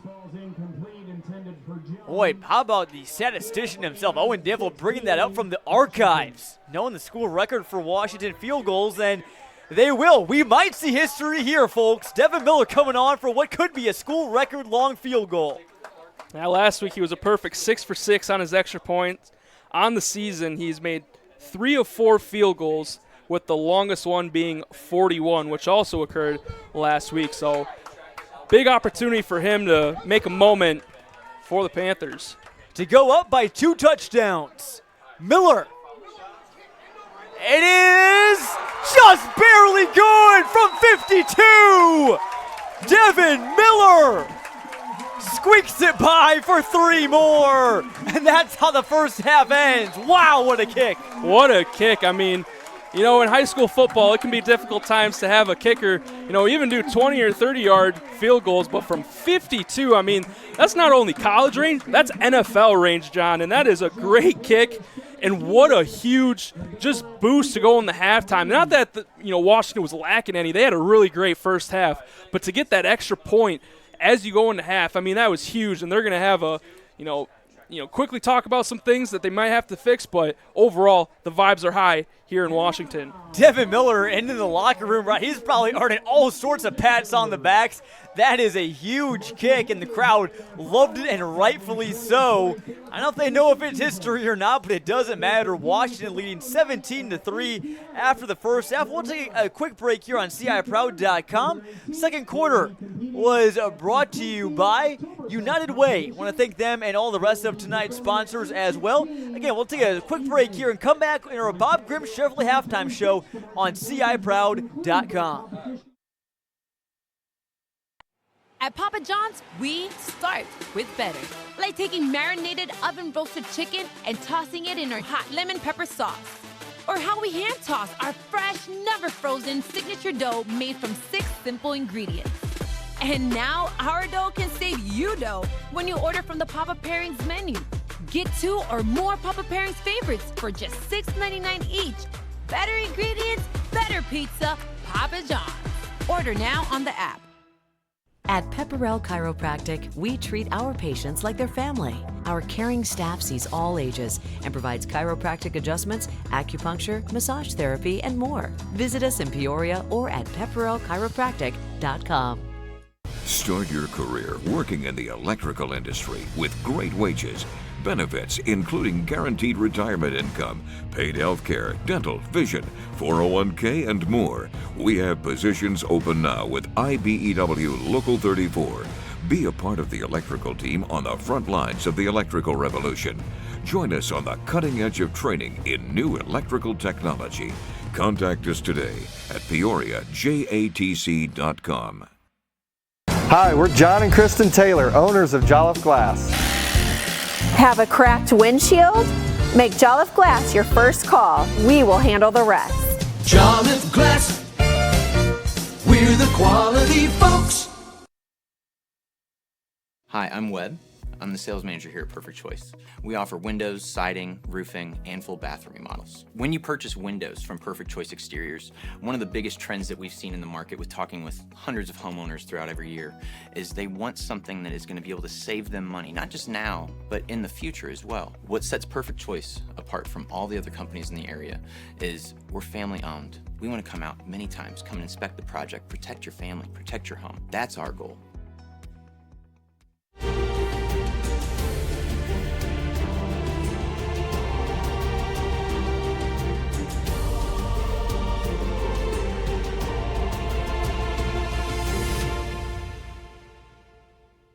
The heart of Illinois needs volunteers, and you can make a difference. Be part of a global community of people who care. Discover the joy and satisfaction that comes with improving your community and the lives of the people living in it. United Way connects volunteers who are ready to work with opportunities in the local area, driving real change made by individuals like you. Join United Way in improving the lives and communities around us all. Sign up today at volunteer.hoyunitedway.org. I know that buying and selling in today's real estate market, it can be stressful. I've been guaranteeing home sales since 2007.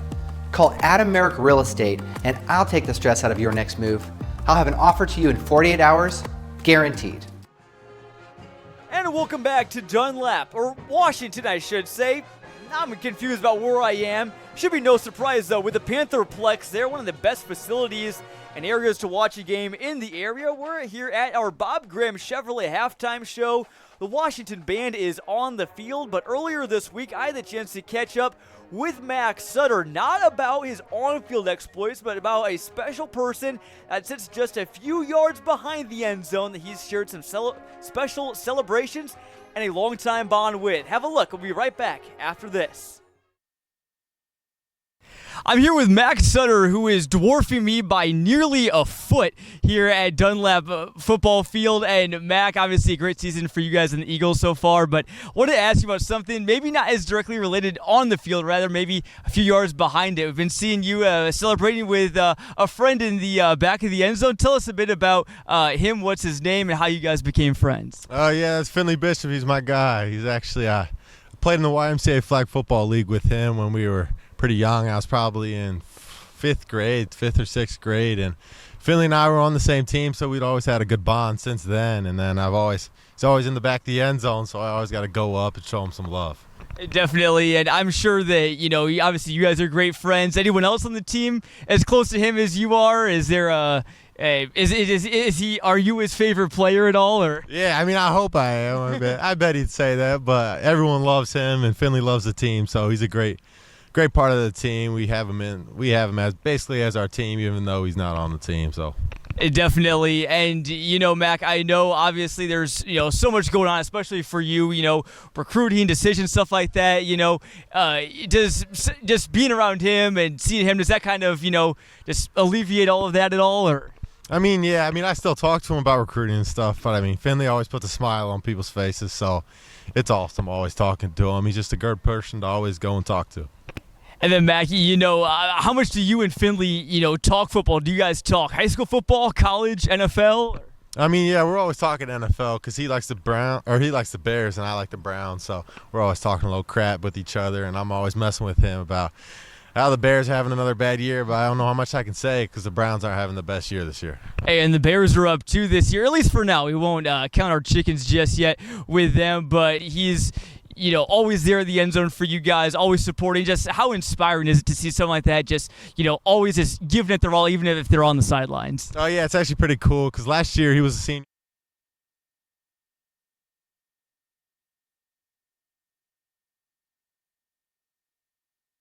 I'm here with Max Sutter, who is the Bears having another bad year. The Bears having another bad year, but I don't know how much I can say because the Browns aren't having the best year this year. Hey, and the Bears are up 2 this year, at least for now. We won't count our chickens just yet with them, but he's always there in the end zone for you guys, always supporting. Just how inspiring is it to see something like that, just, always just giving it their all, even if they're on the sidelines? Oh, yeah, it's actually pretty cool because last year he was a senior and he graduated now, so he's at Illinois now, and he comes back every Friday or tries to get there, and he should be there tonight, so look for him on the sidelines, hopefully, or in the stands. Definitely a special friendship between Max Sutter and Philly Bishop.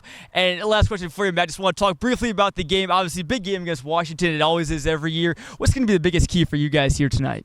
I'd say just staying together and not getting outside of our team and just kind of staying as one and playing the game that we play and just holding ourselves accountable and just all being there for each other when it gets hard and through adversity. It definitely will. It's also up to be a good game. Back to you guys up in the booth.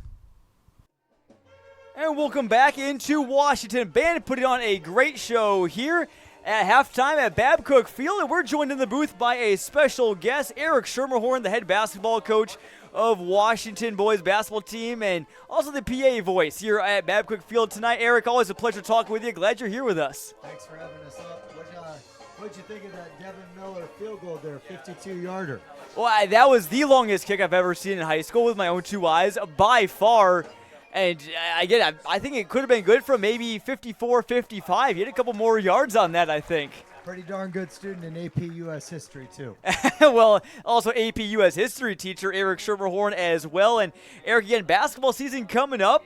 We're really looking forward to it. And how we always kick things off is with the Tournament of Champions. And Eric, we're so glad to say that we're going to be back, and we appreciate you having us back here for another year as always. It's been a great relationship. Guys coming on about 2019 and being here with us now the last couple of years. As the TOC has grown, we've watched Clutch grow over and over again, and just being up in this production section right now in the broadcast, you guys are doing some good work.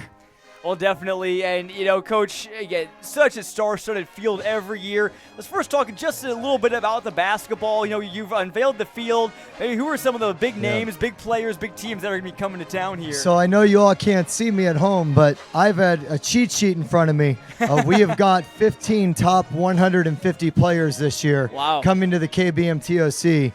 St. John Bosco is absolutely loaded. They've got the #1 player in the nation, offers from Kentucky, Duke, Kansas, and to make it just to solidify it, they got a guy that's got offers that's not even the best player on the team that's got offers coming in from Kansas, Arizona, etc.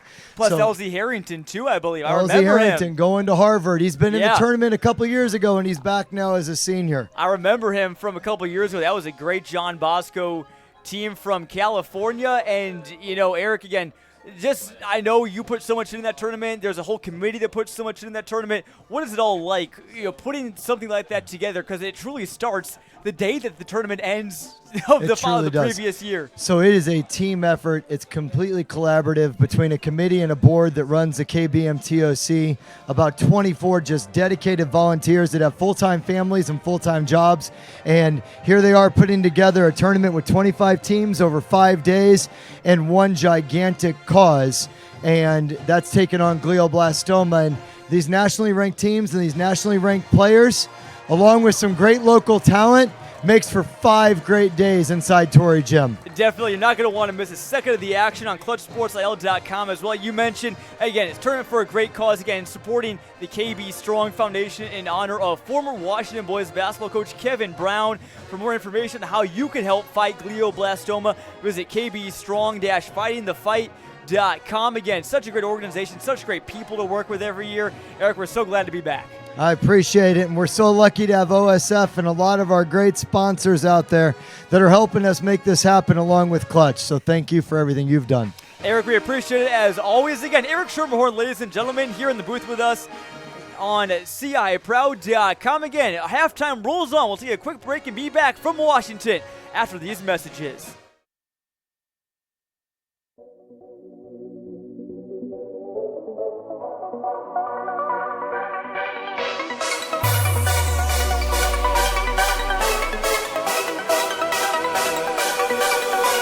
Central Illinois, we're going to overtime.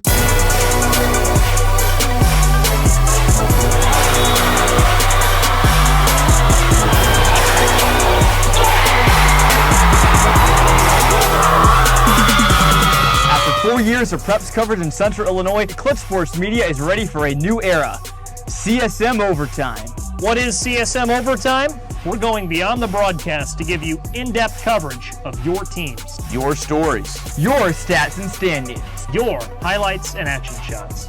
With your subscription, you'll get to see news and feature stories from all sports, up-to-date stats from around the area, and thoughtful analysis from our team of experts. As for our broadcast and social media coverage, it's only getting better.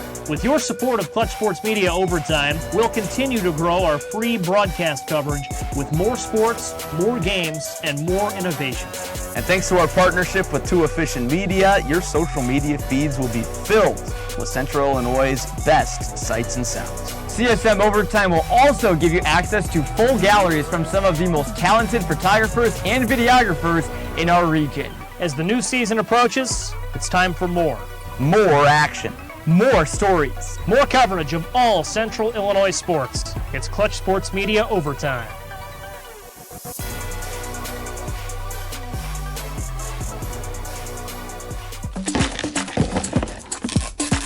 That mountain of boxes won't pack itself, but Peoria Production Solutions will. Let us handle your packaging and assembly. Our highly trained team uses computerized inventory control and specialized equipment to ensure your customers receive their items on time. Let us help you grow and scale your business. Give us a call or visit peoriapros.com for a quote today. Why call 2 men in a truck for junk removal? If you're like Sarah, you've got a full garage. You need space, and you need it now. You want pros who make this look easy. That's why, for junk removal, you call 2 men in a truck. 2 men in a truck. Passionate. Focused. Strong. Qualities that you look for in a great athlete. And also, a great lawyer. At Strong Law Offices, injury law is at the heart of what we do. Our team is on your side. When the game is on the line, let us tackle your claim. At Pepperell Chiropractic, we treat our patients like their family. Our caring staff sees all ages and provides chiropractic adjustments, acupuncture, massage therapy, and more. Visit us in Peoria or at pepperellchiropractic.com. When storms move through, bringing torrential downpours, do you worry, is my basement flooding? Leave those worries behind and protect your home by installing a basement dewatering system. Force Basement Solutions has over 30 years of experience, and our team of experts will guide you in choosing the best and most cost-effective dewatering system to fit your home's needs. Rest easy with a Force Basement Solutions dewatering system.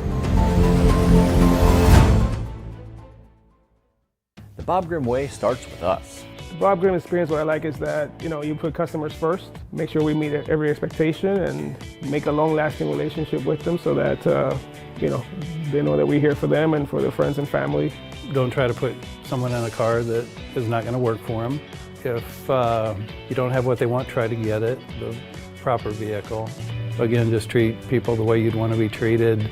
and a fair deal. That's the Bob Grimm way. Welcome back to Washington. Halftime rolling on here as the host Panthers lead 17-3 after a 52-yard field goal from Devin Miller. Again, history was made. It's a school record kick, and it's put the Panthers up by 2 scores here heading into the half. And Owen, we've had a chance to look at some scores around the area. I'll start off. Anything jumps out to you first? Well, we already talked about the Princeville Stark County 27-7 score, so that's been a big one. Going up and looking around, I mean, it's kind of what I've expected with these matchups a little bit from what I've seen.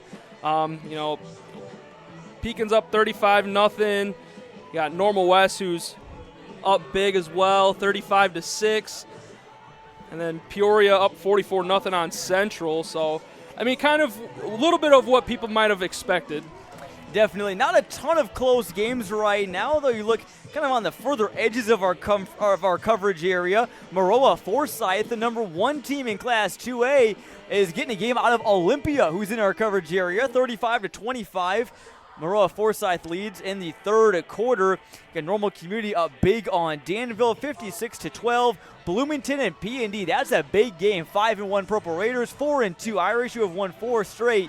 But that winning streak, it might be in jeopardy as the Irish are down by 20 right now. Again, Peoria High, you mentioned, was up big. Normal West up big on Manual, 35-6 at the half. And Metamora and Pekin winning in blowouts right now. So looking for a Morton East Peoria score. I'm curious to see how that game is turning out because I know some people from CSM, including our producer Teddy Ball, said that he picked East Peoria to win that game and become playoff eligible. Yeah, it could be a big win for them. And sometimes when you have moments like that, it could become playoff eligible, maybe a game like this where winner takes sole possession of first place, those games can kind of just drive teams to their max effort and really just produce on the football field.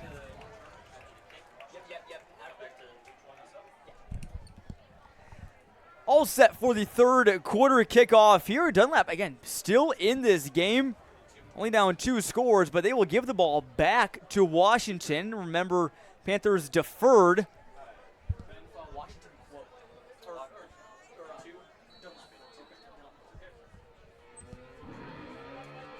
And sort of send it away will be Anaz Ramoon, so he's the kickoff specialist. Shane takes the field goals as this one brought in at the 6 or 7 yard line. It's a good return here. Look at Hunter Reed go out across the 50 and he trucks a man. That was the kicker Ramoon, and what a statement to start the second half for Washington. Hunter Reed brought the boom on that return, and just what a way to make a statement coming out of halftime. They're ready to go. How about the adrenaline rush for Washington? We'll see how this Dunlap defensive line handles it. And again, we talked about it was a question mark. You lose Dazon McCassin. You lose Pierce Morrison. You lose some other key guys as well. And, again, Brett Caslett very high on those guys. But it said it's taken a while to adjust. He's been impressed, though, with his defensive line, though, so far. You got to have the next man up mentality and just keep working. It's a keeper for Tyler Humphrey. He's brought down by Weeks after a gain of about 3 or 4. And our key players coming into tonight was Reed for Washington and Weeks for Dunlap. Weeks has had a couple tackles, and Reed's been into the end zone twice already. Yeah, Hunter Reed having a great first half, and you're looking forward to him replicating that here in the second half because there's no question that they're going to be handing the ball off to him 90% of the plays here in the second half. Reed's a workhorse. Routinely gets over 20 carries a game. He'll get another one here. Not as successful as his first. At Dunlap, D-line was ready for it. And going back to one of our keys, that gas in the tank for Dunlap. Like, how much do they have right now after getting the ball just ran down their throats all first half? Yeah, I mean that. But then it's also kind of like the mentality of, even going back to the end of the first half when they kicked that field goal, not only was it points on the board, but they have a chance to double dip here when they take the ball here in the second half. So it's just kind of like it can really drag down the mentality of a defense that has to go back out there again. Can they get off the field on 3rd and 5? Reed gets some good blocks, but not enough room. It's going to be a 4th and short. One of the first white jerseys there was number 3. That's Drew Thiel, who we called earlier on offense. Yeah, he had the big catch on offense on the opening drive. Really helped set up that opening field goal for the 3 points. Still the only points for Dunlap. Yeah, I mean, it's still a productive run from Hunter Reed, setting up a really manageable 4th down here. 4th and 3, and they're not going to send Miller out again to break his own record. That would be quite something, though, wouldn't it? Well, after his last kick, I mean, you wouldn't be lacking confidence in him if you did so, but definitely not. 4th and 3, I formation. Freeman, the fullback. Reed puts his head down and goes down. It's going to be Dunlap football. Josh Diefenthaler and the Eagles celebrate. Josh Diefenthaler and Colton Mosak setting the edge on that play, and now Dunlap, they responded well.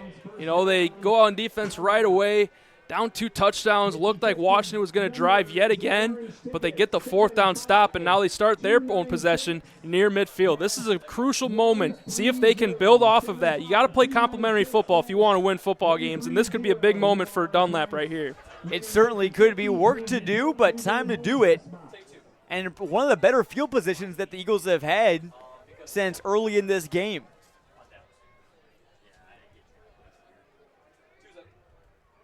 Bargan from the shotgun will pitch it out to Jackson Oldham. He's got some speed at Oldham, running downhill with his pads forward, picks up the 1st down.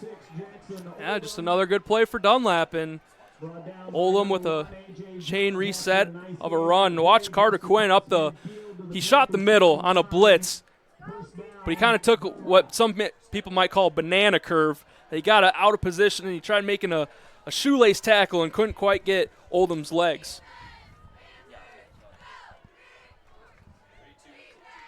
So 1st and 10, Dunlap now in Panther territory. Bargan will throw, flag flies. Bargan gets drilled for a huge loss. Hopefully he's okay. He gets back up, but we'll see what this flag is about. Looks like Joe Smith, the defensive end, came blazing off the edge. Joe Smith had a sack coming into tonight's contest and 2 tackle for loss as well. And, yeah, Johnny Bargan really felt the pain on that hit delivered by Joe Smith. That flag was before the sack. It's an illegal formation on Dunlap. Yeah, they had 5 players in the backfield, so that's a big no-no and triggered the penalty. So really it made a bad play worse. Again, 2nd and 15 now. We'll see if, again, Dunlap, we talked about, had that nice pass to Thiel, had that good passes to Marmion in the 1st quarter, but really didn't have the ball much and didn't have many completions at all in that 2nd frame. Yeah, I mean, you just got to give a lot of credit to that Panther defense. They have found their matchups. You know, that was a key, that they had to find them quick, and they certainly did within the 1st quarter, and they're carrying that right now here into the 2nd half. We get a timeout called. Brett Caslett is a bit unhappy for the Eagles right now. And again, Caslett, one of the elder statesmen now of the Mid-Illini. He and Doug Nutter from Pekin are the longest tenured head coaches. This is their 16th year. And look at what Caslett's done in his history.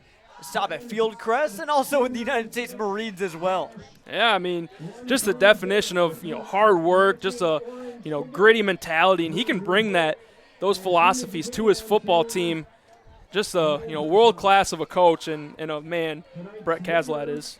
It took the Eagles to the state title game back in 2017, 13-1 season for the Eagles, but the Eagles are looking for more success in the playoffs this year. They're 4-11 in the playoffs over the last couple of decades. They make it almost every year, but going deep, that's been a different story for them, and they're trying to change that this year. And it just shows, postseason football is just a different breed. That's where the teams get filtered out of who's the real teams that should be qualifying for, late postseason action as you inch towards a state championship. So you see the best of the best in that time of year. Full house backfield as they give to Oldham on 2nd and 20. Picked up about 4. It was something, John, but they're still going to have a long ways to go if they want to convert on 1st down. And, they started so good. They got the 4th down stop. And then first play of the drive, Jackson Olin with a great first down run, but then ever since, it's just been 2 steps back for them. And, this is another big third down, and you wonder who do they look for Dawson Marmion, who they've done most of the night, or do you finally go to Max Sutter here, who is still receptionless in this game? He is. Again, Sutter, the 4-star recruit, the number 2 tight end prospect in all of Illinois, has offers from almost every big-name college. They look his direction here. He almost brought it in with one hand. Could have added that one to the highlight tape, but it wasn't to be. He had an opportunity, kind of like, a play from earlier in the game where they went to the bottom sideline, and he bobbled it out of bounds, but that time he had it in his hands, had a chance to make it, but couldn't bring it in. So now, when you get a play like that, you get an incomplete pass on what was 3rd and long. Now you have 4th and long. It kind of rules out any possibility of a potential go-for-it play. 2 things there's been a bit too much of for Dunlap, if I'm trying to read the mind of head coach Brett Caslett. Too many penalties and too many incomplete passes. They just need to, again, keep it moving, that chain reaction we talked about earlier. And coming into this game, it's an offense that did really well moving the ball and scoring points. They really had no issues, but this is kind of the first time they're running into that this season. Jones with the return, out to about the 30, now across the 35. Finally pushed out by Sutter, wrestled down at about the 42. And again, Sutter got NFL lineage. His father, Eddie, as many know, played as a linebacker for the Cleveland Browns for a couple of years. And he's got some athletic siblings, too, with Grace and Elle on the soccer field. Lily was a star basketball player, I remember, for the Eagles. And get this, Max Sutter has a younger brother named Bo. So there is another Sutter coming through the Washington or the Dunlap football program. Yeah, that's probably got people excited. We watched the JV game beforehand. Washington coming on top with a 21-20 victory. They were pretty hyped up over that. They certainly were, as Humphrey scrambles on first down. There goes the Washington quarterback inside the 35. Pickup of 25 for Tyler Humphrey. Did a great job, and James Johnson was excellent downfield. A good enough block, but it was once he realized Humphrey was right there, he let go of his man. He stood in front of him to kind of evade him from Humphrey, but he avoided a hold or a block in the back penalty. So a great play there from James Johnson to keep that play a standing play. And even though him and Jones have no catches, they've still had their impact on the game, blocking multiple times. So new set of downs here for the Panthers. It'll be another keeper for Humphrey, this time going left.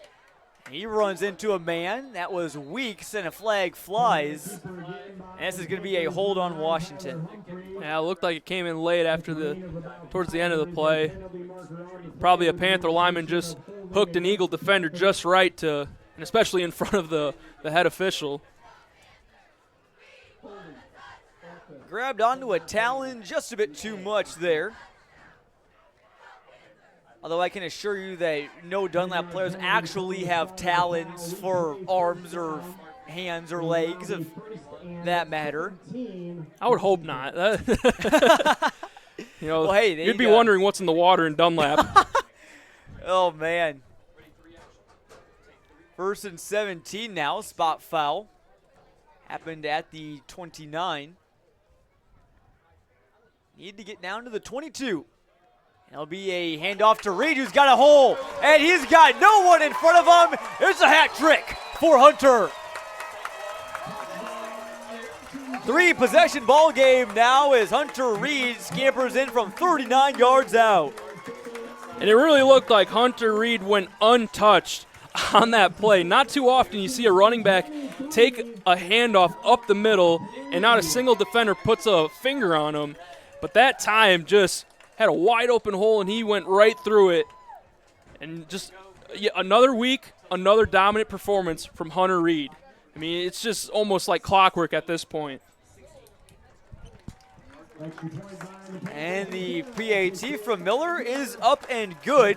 He's perfect on kicks tonight, and he was running there behind Jackson Stewart, their right guard, as you see him there on your screen. Stewart's a multi-year starter on this team. He's undersized, but has really hit the weight room hard, and a player that Todd Stevens really saying his praises for. Yeah, and it just shows, it's the heart over the height, maybe size kind of reference. You put in the work, you can make yourself, a formidable varsity starter, and Jackson Stewart has certainly done that. Not the biggest guy up front on this offensive line that has a lot of big guys, but he certainly is one of the most important, especially as a returning starter. And that scoring drive brought to you by Papa John's. Maybe Hunter Reed will reward himself, or maybe perhaps be rewarded with some Papa John's after this game, the way he is running. Came into tonight with 741 yards on the season, and he's got 115 of them just on his touchdown runs alone tonight. He's probably nearing the 200 mark by the time it's all said and done, if not over. He's got 3 touchdowns, so I think he can go for 3 toppings on his Papa John's pizza tonight. What 3 toppings would you pick, Owen? Sausage, pepperoni, and black olives. Hot take. I would actually go almost the exact same route, believe it or not. I'm a big fan of black olives. I also like green peppers. It's something I grew up with at my household a lot, is putting green peppers on pizza. I found out that a lot of people really don't do that quite as much unless it's on Supremes. Yeah, I mean, it's kind of like the idea of like the black olives being warm. I think that kind of throws most people off, but hey, don't knock it till you try it. I actually worked at a pizza place. I worked at Papa Murphy's for a couple years. That was my first job. And, working there, you make a lot of pizzas, and especially I worked during the dinner rush. We were able to make 1 pizza for ourselves for dinner each night. And I came up with some crazy combinations. I think my craziest one, that actually tasted good, as Weeks. It's a slice of 5 yards right there. One of mine that I had was a barbecue sauce with chicken, jalapenos, onions, and feta cheese. Yeah, that's something I would enjoy. That was a good one. I think we got to start calling you now Chef Michael. Oh, man. I haven't had a lot of pizza recently, especially that crazy creation that I had back a couple years ago. See if Dunlap can create some points here on this drive, trailing by 21 midway through the third quarter. It's a handoff to Oldham and picks up a couple.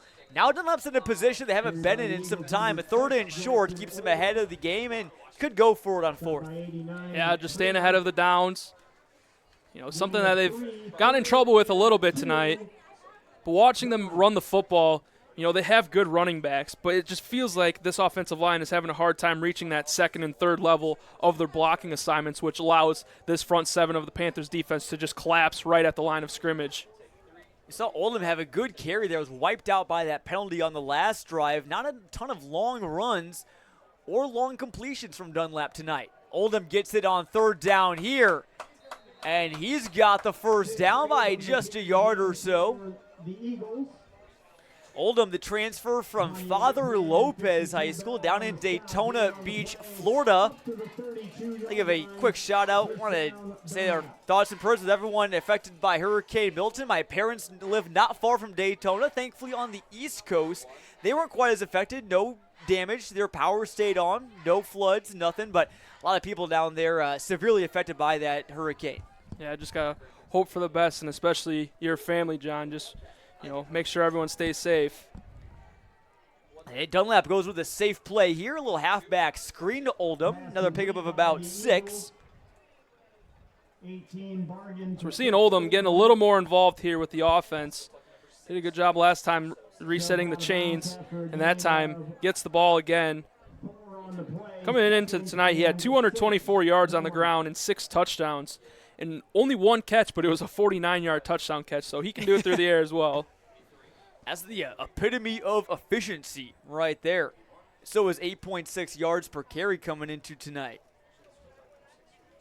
Yeah, the 224 yards just on 26 carries. I mean, like I said, he got injured first quarter at Rock Island and then missed the next 2 games, which were against Pekin and Limestone. Oldham falls forward, kept the legs churning for an extra yard or 2 up to about the 39. He'll make it about 3rd and 3. Oldham, very, very strong guy. He won multiple weightlifting competitions down in Florida. He benches 355, cleans 335, and squats 495. Member of the 1,000 club. That's some impressive stuff right there. Kind of, he could be a big running back, just hearing those weightlifting accomplishments like Braylon Allen, now a rookie running back for the New York Jets. He'll get the call again on third down. He's run out to the sideline. It's ran out of room. Nice job setting the edge by Washington. He's not the only one on this team that's a, significant weightlifter that has their own records. Dawson Marmion, he actually broke the school record for squat in his own weight class at Dunlap. Wow. Fourth down here. Maybe the Eagles, do they look Marmion's direction? They did so frequently in the first quarter, but haven't looked his way much since. And again, Max Sutter is still catchless. A.J. Jones and James Johnson doing a phenomenal job on him. And it looks like the Eagles will talk things over. They called timeout here as ahead of a big fourth down. I'm not sure who called timeout. I think both teams are looking over at the other saying, did you call timeout? I think, not quite sure. Now the refs are telling everybody to get to their own sidelines. So add 7 more seconds to the game clock, back up to 2:54. Again, in case you're just tuning in, Hunter Reed of Washington, 3 rushing touchdowns of 75, 1, and 39 yards. Also a pair of field goals tonight. One from Tyler Shane from 32 for Dunlap, and 52 from Devin Miller of Washington. Fourth down. There goes Marmion in motion. Now he runs back. They look his direction. He's got open field. He's got the first down. He's got into Washington territory. A nice pickup there of about 20 on 4th and 3. That play reminds me a lot of what the Kansas City Chiefs like to run with Patrick Mahomes and one of the receivers, either that's McCole Hardman or Rashee Rice. I mean, and they call it the Tom and Jerry play. This is how they won the Super Bowl against the 49ers. They get the receiver out right, motion him inside, but then as soon as they snap the ball, he goes right back outside, and it sets up a mismatch and just speed on speed at that point. Oh, Dunlap looking a little Mahomey. Shout out Tony Romo. 1st and 10 from the 42.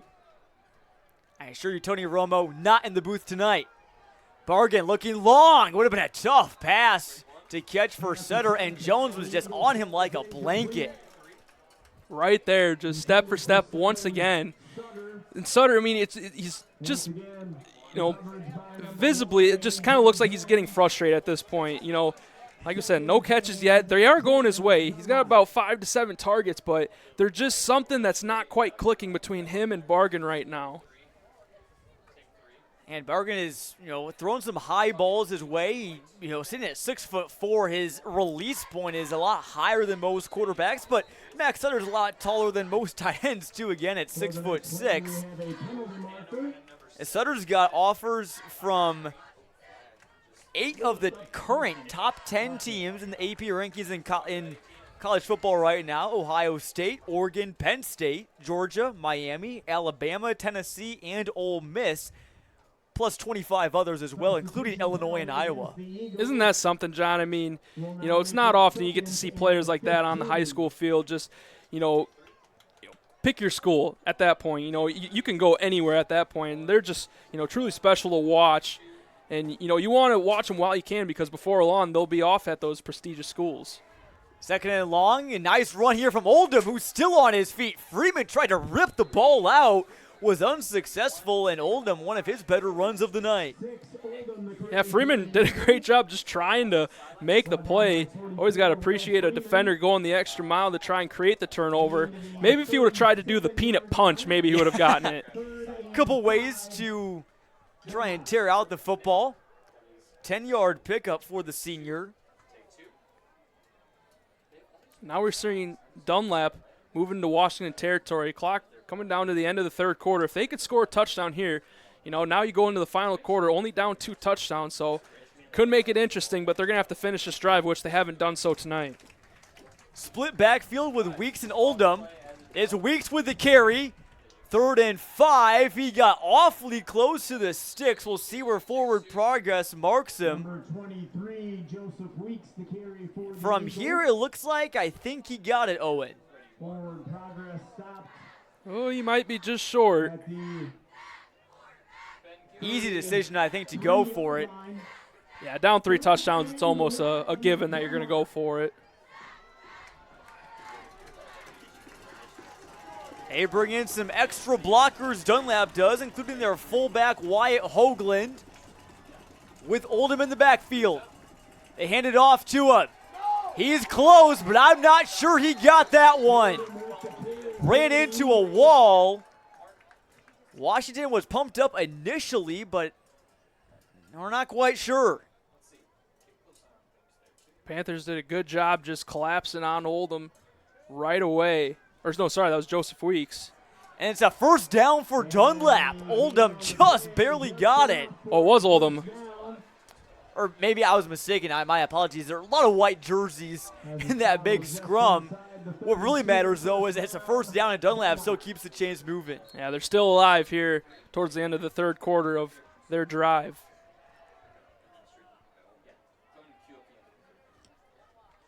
Dunlap hasn't been the quick strike team that we maybe thought that they could be. A lot of clock chewing drives, which play out in your favor, but maybe not so much when you're down 21. Any score is a good score, though. 4 wide receivers here for Bargain. Gillespie is in motion. They will hand it off to Oldham, trying to run out to the left side. He gets pushed backwards by Will Freeman, again making plays. Freeman just didn't stop moving his legs, drove him back, and then by the time that he drove him back, there was plenty of other orange jerseys. That'll wrap up the third quarter here from Washington, brought to you by Peoria Production Solutions. We'll take a quick break. We'll be right back after these messages on CIProud.com. The Jansen Law Center, representing Illinois injury victims for over 40 years. You're involved in a serious auto crash. The insurance company isn't even fair with you concerning your motor vehicle. Do you think they're going to be fair with you with regard to your serious injuries? Contact the Jansen Law Center. J. Jansen. One name says it all. Hi, we're John and Kristen Taylor, owners of Jolliffe Glass. Have a cracked windshield? Make Jolliffe Glass your first call. We will handle the rest. Jolliffe Glass, we're the quality folks. Sam Lehman of Morton, the #1 Ram truck dealer in Illinois. Ram Power Days is back. Don't miss it. This month, take over $15,000 off 2025 Ram 1500s and all heavy-duty crew cabs. And during Jeep Adventure Days, take $12,000 off MSRP on all Grand Cherokee and Grand Cherokee L Limiteds. Plus, save over $16,000 on a brand new Jeep Wrangler. All here at Sam Lehman of Morton, where we do the deals no one else will. Luxury real estate requires drone video, 3D virtual tour, and professional photography. You deserve the Adam Merrick's signature marketing experience. And the first play of the fourth quarter here in Washington was a deep pass. Bargain was looking for Dawson Marmion on 2nd and 8. Just a bit too far incomplete. Yeah, it looks like they had something on that play, but Marmion kind of just trailed a little bit too much to the sideline, and by the time he caught it, his feet were on the boundary. Bargain's been looking for that deep shot again. His arm strength really stands out. He's got 10.2 yards per attempt and nearly 15 yards per completion, but haven't really got those big plays here tonight. I mean, really, it was just the one explosive play that they had on the opening drive to Drew Teal that opened it up for the Eagles. 3rd and 8, they hand it off to Oldham, who's shot out of a cannon, and there's a flag on the play. The risky play call on 3rd down pays off. We'll see what this flag is about. It may be on Washington. Noah Bell thinks it's on Dunlap. Well, no matter what, you're going to point to the opposite side. See if you can, get the call. And it turns out Noah Bell was the correct person in that situation. It's a hold on Dunlap. We'll see where it occurred. That depends on how that will decide where they move the 10 yards back from. 10-yard penalty for holding from the spot. That'll set up about a 3rd and 12 from the Washington 36. It made a 3rd down much more challenging now for Dunlap. Penalties have been their Achilles heel tonight. Earlier, they said that it's been defending the pass. That's what hurt them against Pekin, that loss, and that close win against winless Rock Island. But tonight it's been penalties, trying to keep the ball moving forward. 2 wide receivers to the right. Bargan's got time to throw, uncorks a long one. Incomplete. Marmion a leaping grab and couldn't bring it in. 2 receivers in the same area. Looked like it was Marmion and Ryder Christensen right there. Wasn't quite sure Bargan was gonna which one he was gonna target for that play, Yeah. but Marmion had the best chance. It hit him in the hands too, and that's just a tough one to swallow if you're the Eagles, that you had that big play right there near the goal line. He probably could have caught it and found his way to the end zone, but now you're 4th and long once again.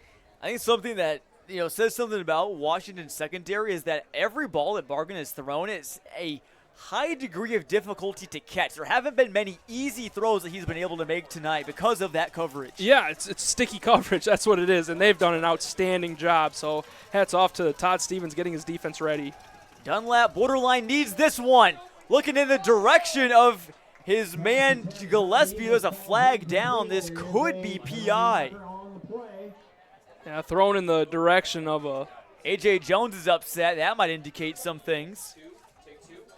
Yeah, and you put a team into a 4th and long situation like that, you never want to give them an easy first just by a penalty, by your mistake. You want to make it earn it. On a 4th down, too. That'll really hurt for Washington, who's still nursing a sizable lead. 10-yard penalty from the previous spot. Replay.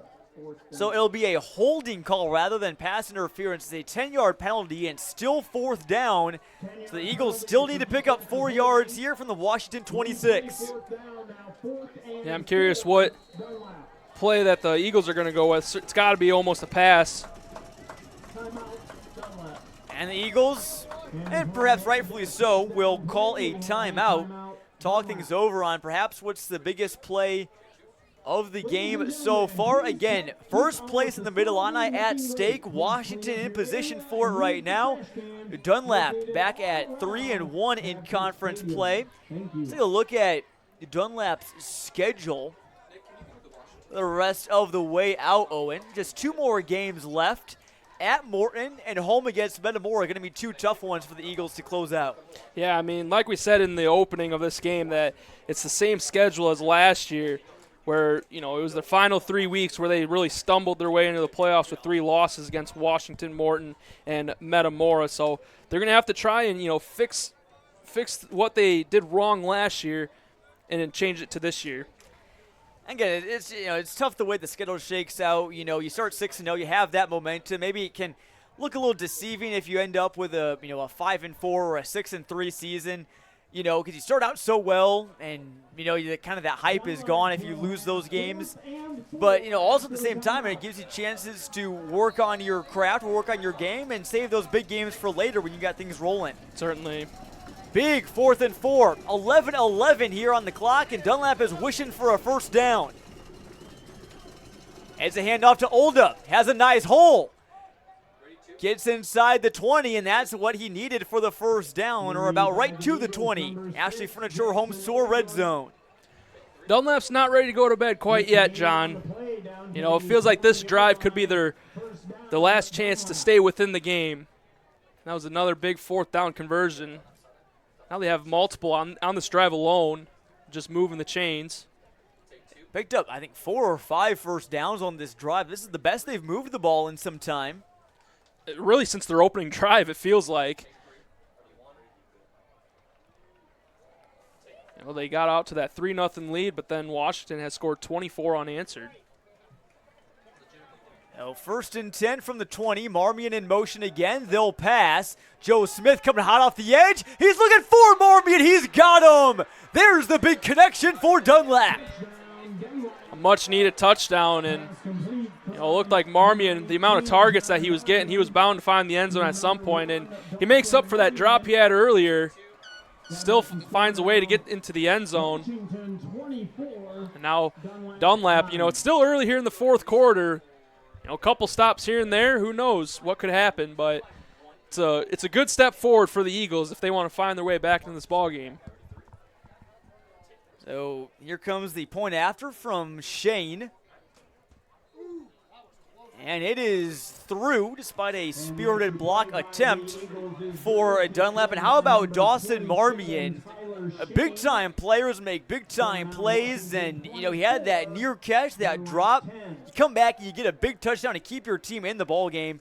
That is a very just veteran mindset and a great pass and catch there from Bargan to Dawson Marmion. Yeah, and now they're just going to have to build on it. It's, something that they haven't quite been able to do throughout the game is just build on the positive things that they've been able to do. But they're going to need to do it now, and it'll start with even this kickoff coming up. Now you got to play defense. That scoring drive brought to you by Papa John's Pizza. Great moments this week. Appreciate them and all the rest of our sponsors that help make tonight's game possible, and also including Two Men in a Truck, Adam Merrick Real Estate, Pepperell Chiropractic, 3300 Event Center, Jansen Law Center, NECA, Strong Law, and Avantis. Wherever you are tonight, we're glad you're spending your Friday with us. We've had a great game here in the Mid-Illini, two of the best teams in Central Illinois, duking it out at Babcook Field. Kickoff is away. It's a squib from Ramoon. And Washington's going to have some trouble with this when it goes into the end zone. And they just will let it go for a touchback. If that ball died before it got there, Panthers would have been in major trouble, Owen. Yeah, just watching that football kind of just glide across the turf. I was waiting for it to take just a funky bounce at some point, just get the end of the football just right and have a wicked bounce where maybe it comes back into the play, but went all the way just skating into the end zone. And we talked with Todd Stevens earlier this week. He said earlier in the year when they had their two losses, the guys were trying to be a teammate that maybe they weren't. They were trying to get out of their identity, maybe overplaying. Now if they can rely on their identity on this drive, they could potentially come close to putting this game to bed. Reed right into the left side. And he's going to be brought down for a loss. The first one there was Colton Mosak, the sophomore. Mosak's had a great start to the year. 21.5 tackles, a sack, and a TFL. And now, Dunlap sideline, they had a chance to, cheer on back-to-back plays on some good things. But it's going to need to be a lot more than just a tackle for loss on first down. And we've seen some wild things in the Mid-Illini this season, Owen. There was a Pekin had that 3-touchdown lead against Metamora last week, and it just evaporated just like that after some cheeky onside kicks and some long scoring drives. Reed, not much doing there on second down. Dunlap's defense has had its weak points, some small ones, but has come up big when they've really needed to. Yeah, it looked like Joe Weeks was in on the tackle for that play. And now they're forcing a 3rd and long. 3rd and 11. Tough spot here for Washington. You hand it off to Reed, who again averages over 7 per carry, but 11 on 3rd down against a defense that's starting to get its mojo back. It's a tough ask. They also haven't completed a pass yet tonight, but there's 4 wide receivers with Jones in the slot, it appears. Humphrey keeps it. Gets some blocks. It's a short gain. Diefenthaler and Weeks bring him down, the linebacking duo. Diefenthaler was hyped up over that one. Gave a nice pump into the thin air. Just great job right there. And now 4th down for the Panthers, most likely punting it away. And so after the touchdown from Marmion and the Eagles offense, they're going to get the ball back very quickly after a 3 and out. That's the biggest key is not only do you get the ball back, but you don't let them get a 1st down. Only about 2 or so minutes have come off the clock since then, and Dunlap all of a sudden has some time to work with. Joe Smith, who booted a 50-yarder, sends this one into the Washington night. Another good Panthers bounce inside the 35. And it'll be down at about the 33. There by Parker Westerfield. That boot going about 43 yards there. Yeah, another good punt. Another one over his average, so he's done a good job. And, we've seen that so far tonight from Washington. All three phases, special teams, offense, and defense, they have made plays. They're going to have to still work hard to finish this one out because Dunlap, they're starting to get the traction going a little bit. They still got a mountain to climb, but with each step, it gets a little bit closer to the peak.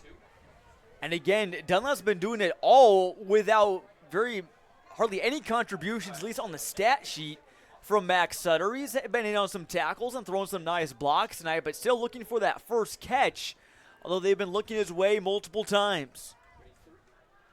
Heavy set here with Sutter lining up at tight end.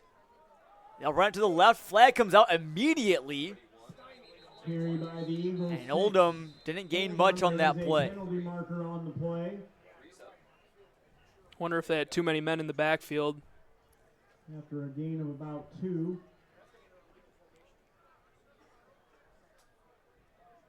Lots of muscle in on that one, including Diefenthaler and Sutter. The penalty is against the Eagles. And this one will go on Dunlap. Just waiting to see what the call specifically is. It's an illegal shift on the Eagles. And there's another one of those penalties. They have not fared well when they've gotten those and been behind the sticks. It is not just like any typical penalty like mid-play, like a holding or anything like that. It's been a lot of pre-snap penalties that have really driven them back. And, those ones are the ones that, especially in Week 7, you feel like should have, worked out the wrinkles in. Eagles will run it again. Here goes Oldham across the 35. Puts his head down across the 45. Pickup of 20. He's starting to get in his groove. Yeah, Oldham, he's got the long hair flowing out of the helmet, and that time he just had it in the wind going near midfield. And, yeah, just a great run from Oldham. Maybe a little bit of that Florida boy still in him, that long blonde hair. Big gains got Dunlap moving the football well. They call his number again. This time a shorter gain up to midfield. Yeah, that time the front seven was able to locate him right away and make sure that he didn't get by him. A name who we haven't called as much as we have in the past is Carter Prina tonight for Washington. He's lined up against Jackson Scales, or Dunlap's right tackle. Has been in on a few plays, but hasn't wreaked a ton of havoc so far. Scales throws a nice block. Hit Sutter in the hands, and he couldn't bring it in. His tough night continues. Yeah, it hit him in the hands, but wasn't quite in the direction of where Sutter was going. He had to make a tough movement towards it, but still, anytime you feel like a ball hits you in the hands, you got to come up with a catch. And, Sutter holds himself to a high standard. He's going to be kicking himself about that one. Came into tonight as the team's leading receiver with 26 catches, 385 yards, and 6 touchdowns. And Marmion isn't really too far behind him stat-wise either. He's got 300 yards and 4 touchdowns coming into tonight, now up to 5 scores. And a pre-snap penalty, it appears, on the Eagles. Not what you want on 3rd and already long. Yeah, that was the junior left guard, Colton Barlow, on the false start. Kind of just a little flinch, but Noah Bell was quick to point that out. He's been 2 for 2 on his decisions on penalties tonight. Noah Bell might have a future in refereeing. I know IHSA has been needing some. It's always a good way to, stay within the game, but, outside of playing once your career's over, and especially at this level, youth football, it always gives back to the community as well. Definitely. 3 wide receivers and 2 backs. That split backfield look, and Bargan calls a timeout again. Play clock was rolling down to zeros. That's why you had to call the timeout. Good awareness calling that timeout. You don't want to move it back and make it 3rd and 17. Let's take a look at Washington's schedule the rest of the way out. They got Canton next week, I believe, and then they'll close out here against Morton, who could come into that game needing a win to try and get playoff eligibility. Yeah, it sets up a lot for a Week 9 matchup right before playoffs, and it's overall pretty favorable schedule for Washington to close out a potential another conference title, which they would go back-to-back for the first time since, I believe, 2015 and 16. I believe that sounds right. There haven't been a lot of repeat winners in the Mid-Illini. It's a tough conference to repeat in and win year in and year out. Again, Washington, though, 16-game win streak in conference play. Yeah, so if you want a model of how to win in the Mid-Illini, look no further than here at Washington. 3rd and 12.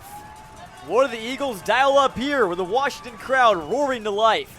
Play action. Bargan spins out. It's a screen play to Weeks. He's brought down from behind. Carter Quinn making the big tackle.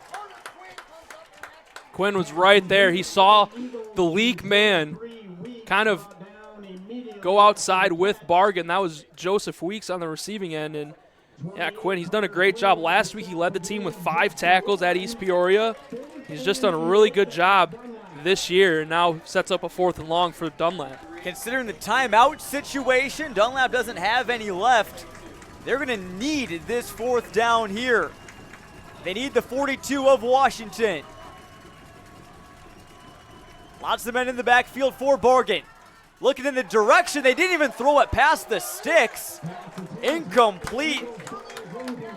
I'm a bit baffled by that play call there, Owen. Maybe you're hoping the defense over pursues or isn't right there, but I think you try and look deep on that play, 4th and 11.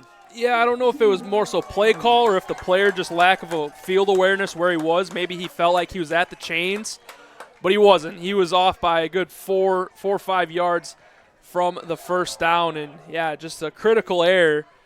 So now you wasted a drive, clock now down to 6 minutes to go. It just makes it even harder. And Dunlap not completely out of it, so stay around to see maybe the Eagles have a big play. That could sway things big in their direction. Washington just needs to hang on to the football. Reed will get the first down give. He's still on his feet. He's not going down. A pickup of 11. Hunter Reed just going through the defense like a knife through hot butter, just finding ways to get through the tackles and just slip through everything. This result holds. I think Reed is probably one of the clear-cut choices for our Perfect Choice Exteriors player of the game. Quick score update. We mentioned that Morton East Peoria score. Got a halftime score from the Eastside Center. It's Morton 36, East Peoria 7. So the Potters looking good to get to 3-4. They had their backs against the wall after 5 weeks, and playoff chance still there for Adam O'Neill's squad. Still there, and we saw a great example last year. It was the DMAC Chiefs. They kind of went through a little turbulence, had some injuries. They found themselves their backs against the wall, and they had to win out to make the playoffs, and they did that. They lost the first round of the playoff game, but they made yet another playoff appearance. I believe it was their 30th, too, of program history, which is very impressive, but it's doable. It brings a lot out of your team, out of your players, but they're going to have to do it, and Morton has a good enough team to do so. Talk about DMAC. They're in a big game tonight against El Paso Gridley, a matchup of 2 3-3 teams with a tough team still left on each of their team schedules. EPG was up 19-14 in the 4th quarter. What a great game going out there in El Paso. As Reed chugs ahead to the 27, he should be very close to the first down if he didn't pick it up already. And if he didn't do so, I have a feeling he's going to have another chance to try and get it on this 3rd and short. This is a must-stop play if you're Dunlap. Again, you can't stop the clock. Another set of downs, probably likely take about 2 more minutes off the clock if you're the Panthers. And that puts Dunlap in very dire straits. Just want to, if you're the front 7 for Dunlap, just try and clog the A and B gaps of that line. Flag on the play.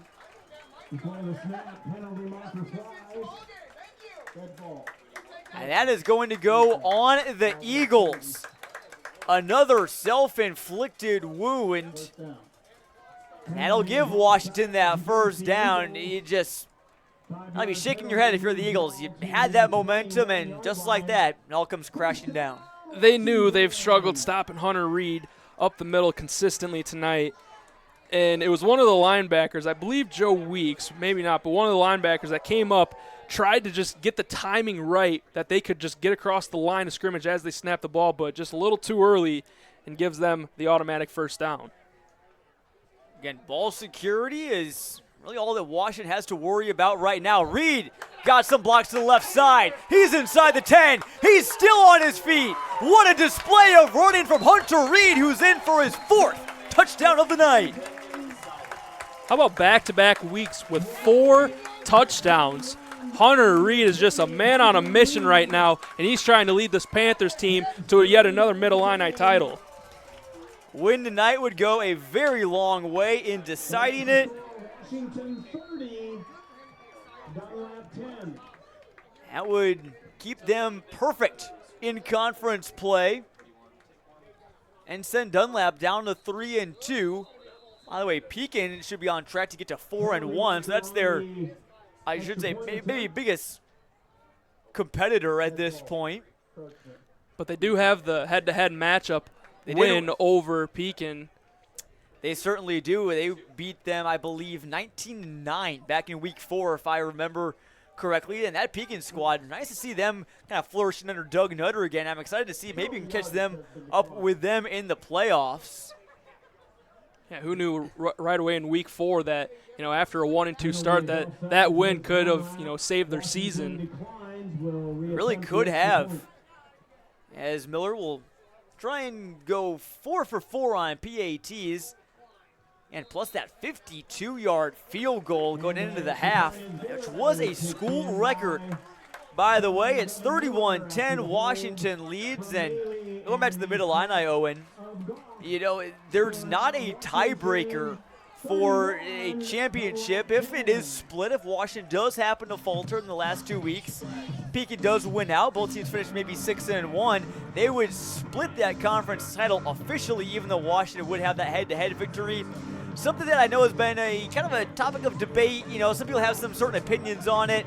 I personally am not a huge fan of sharing the title. I think that adding a tiebreaker of some sorts adds just a little bit more to it. It adds more to it, and at the end of the day, who wants to share a championship? You want to duke it out. Whoever's the best team gets the championship. But, at the end of the day, it is still just, high school sports, and you want to be able to award as many teams as possible for, their season-long efforts. And if a team is deserving of it, might as well let them have a share. But I do agree with you of just the competitiveness. Like, there needs to be a top dog. No matter what you do, there's got to be a top dog, whether it's through a tiebreaker or just outright. Well, top dog right now is looking to be the Washington Panthers. And again, just coming into the season, they lost 27 seniors, including Kanon McQuarrie, Jace Harlan, Eli Bear, Eli Pappas, a couple linemen. The list goes on. Jacob Allen's going to run this kick back, and another great play by Washington special teams. Big play there. That may have been Westerfield. It was Westerfield. Hey, Parker Westerfield maybe the special teams player of the week last week. I know Andre Lewis was Washington's defensive player of the week last week against East Peoria. I haven't mentioned him much, but he had 3 interceptions against the Raiders. Don't see that too often. No, not at all. And, some people, when you ask them about interceptions, they feel like it's more of a luck stat because, quarterback's got to throw that way for you to have a chance to make a pick, but there's still a lot of skill involved. And Andre Lewis, with him, he's one of the best boundary guys for this Panthers team. Not sure Bargan has turned around and no one was home. It's kind of spun around in a circle. And Dunlap's wheels have spun just a bit off here in this fourth quarter. Again, that great touchdown drive from Marmion. We've seen some good flashes from them. 2 great drives. But other than that, it's been all Washington tonight. And you felt like that 4th and final touchdown from Hunter Reed might be the nail in the coffin for this game. But Dunlap, they're still going to try and see if they can work the field and, put up more points on the board. Some quick strikes, some onside kicks, you never know. But if you do want a silver lining, though, for Dunlap, I know they're not in the business of moral victories, but tonight they did break Washington's streak of holding opponents to single digits at 4 games. Dunlap got to 10. So, yeah, it's tough to score against this Washington defense, and, 10 points won't win you many games, but it's not all that bad, all things considered. No, they're just going to have to learn from it. That's what they did against Pekin when they lost that tough one, 34-33. And so they're going to have to try and look at the film, see what worked well and what didn't, and just try their best to move forward. Jackson Oldham's been working well on the ground in the second half. He's got the first down after a gain of 15. And that's something that, we've seen more of here in the second half that wasn't present in the first half, was Oldham's running ability. Yeah, Oldham has had a good second half. Good to see him healthy again. Add him on with Joe Weeks again, who came in. Team's leading rusher in the backfield, having a good year. You got two weapons back there you can rely on. Bargan will look to pass. Quick screen out there to Marmion. Those quick screens have been good for Dunlap. I'd maybe like to see if they could do that more in the coming weeks. Those have worked well. Yeah, and they did that right away in the first drive. That was part of their long drive that scored points. And then you never really saw much more of it. They went more towards like the play action, bootleg with Bargan, and they didn't really find any success. So maybe that's something that they do pick up from this loss that they can carry over the next 2 weeks. And two big games coming for Dunlap. Their strongest tests are here tonight and still ahead of them. Washington front seven swallows up Oldham. There's a late flag coming in. Hopefully this isn't any extracurricular activity. You don't want to see that in a 31-10 game. Yeah, I mean, when you get a game like this, two fierce competitors, not too far from each other, that, both teams want this one. And they know how important this game was, and, for Dunlap, it hasn't been able to go their way. Dead ball, personal foul. Defense, dead ball, personal foul. Offense, those penalties offset. It's a dead ball personal foul on both teams. Those penalties will offset. Okay, the result of the play will count as the offset. So it'll be 3rd and 7 here for the Eagles. The end of the play. And who probably will drop from their number 10 spot in Class 6A, but looking to see if they can maybe perhaps still make a run in the playoffs. Again, those state rankings, don't really essentially mean a ton, especially not for playoff seeding. Another nice run for Oldham, gets him a first down. And again, it's hard to believe the playoffs are coming up, but I'm excited this weekend to get to work on, I have a spreadsheet on my computer. It's called John Dog Super Mega Extreme Playoff Matrix. It's where I do all my work to create our CSM bracketology, forecasting all of the brackets, Class 1A through 8A, all the way for Weeks 8 and Week 9. We'll have that coming out soon on CSM Overtime. Definitely should subscribe now, clutchsportsil.com/overtime. Has some features, too. One on Hunter Reed, and then one about Max Sutter's friendship with Finley Bishop. We'll have all sorts of stuff coming your way for the playoffs. Yeah, certainly. You can always find a good read on CSM Overtime. And, don't forget, basketball season's right around the corner. Yeah. We'll be starting those previews for basketball pretty soon, so those will be just as interesting as well. We talked about a good read. Well, Washington has a great read. Hunter Reed scores 4 touchdowns for the Panthers, and they defend home turf in a 31-10 victory over the Dunlap Eagles to move both teams now to 5-2 on the season. Greg Kim here from Dunlap. We'll have post-game wrap-up here on CIProud.com. Be right back after these messages.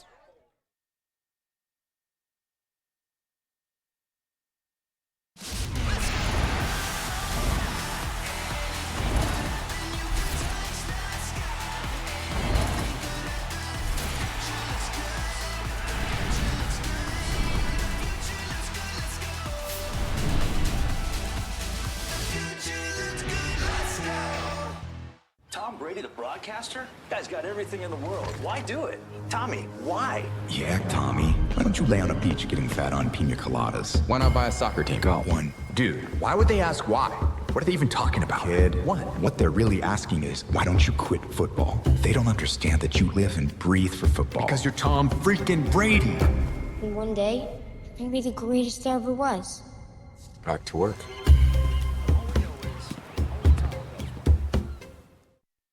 Please keep Back here at Babcook Field, the Panthers will celebrate their 5th straight win of the season, 31-10 over the Dunlap Eagles.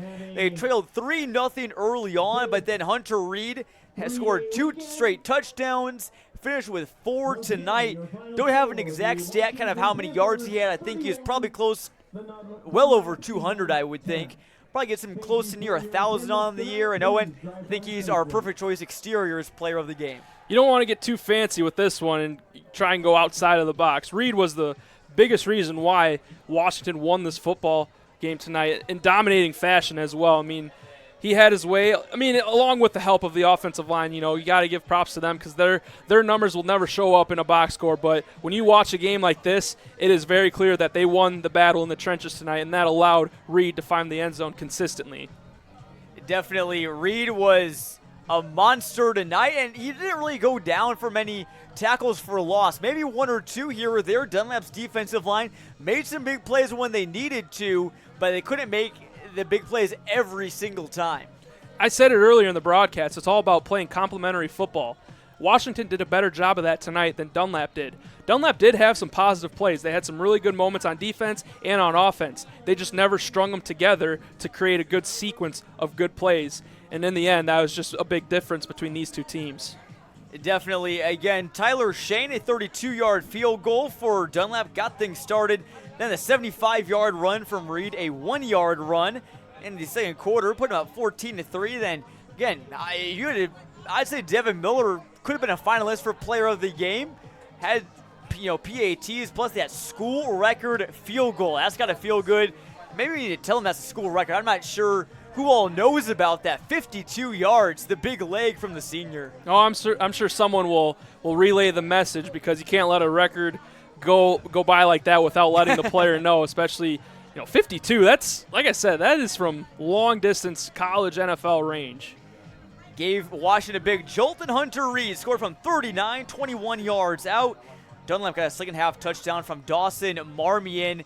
And really, last quick point, Dunlap not able to get Max Sutter going at all tonight. Washington's defense, A.J. Jones, James Johnson, were up to the task, and they, I think, got an A+ in terms of that assignment. They were ready, and that's, the biggest thing you can walk into any sporting event is, are you ready? Mentally, physically, and they were up to the task. A really tall task of, guarding not only Sutter, but then you also have to deal with Dawson Marmion and then the running back duo for the Eagles. So not only was it A.J. Jones and Andre Lewis that set the tone early against the passing game, but it was the defense as a whole that just had a nasty attitude and said that we're going to beat you physically tonight. That's the attitude that Washington always brings, and they will keep it going into Week 8 of the season. Wrapping things up here from Washington, I want to shout out all of our great broadcast crew that helped put on a great production here tonight. Our director, Josh Messenger, behind it all. Teddy Ball, our producer. Mark Wagner and Gabe Holoka. Nicholas Yusefi along for the ride as well. Paco Alonso taking pictures for us tonight. And I want to thank you all for tuning in here on Friday night and spending your night here with us. We'll have our WMBD Game of the Week back again next week. Stay tuned to where we're going for that. Follow along with our social media channels, Clutch Sports Media on Facebook and Instagram, Clutch Sports IL on Twitter.com to stay updated with all the latest news, scores, happenings, and features. You name it. We got it all for you. Can't wait to bring you more of it as the season rolls through a close. One more time from Washington, Panthers 31, Eagles 10. For Owen Dimple, I'm Jonathan Michael saying so long and have a great weekend, folks. We'll talk to you next week.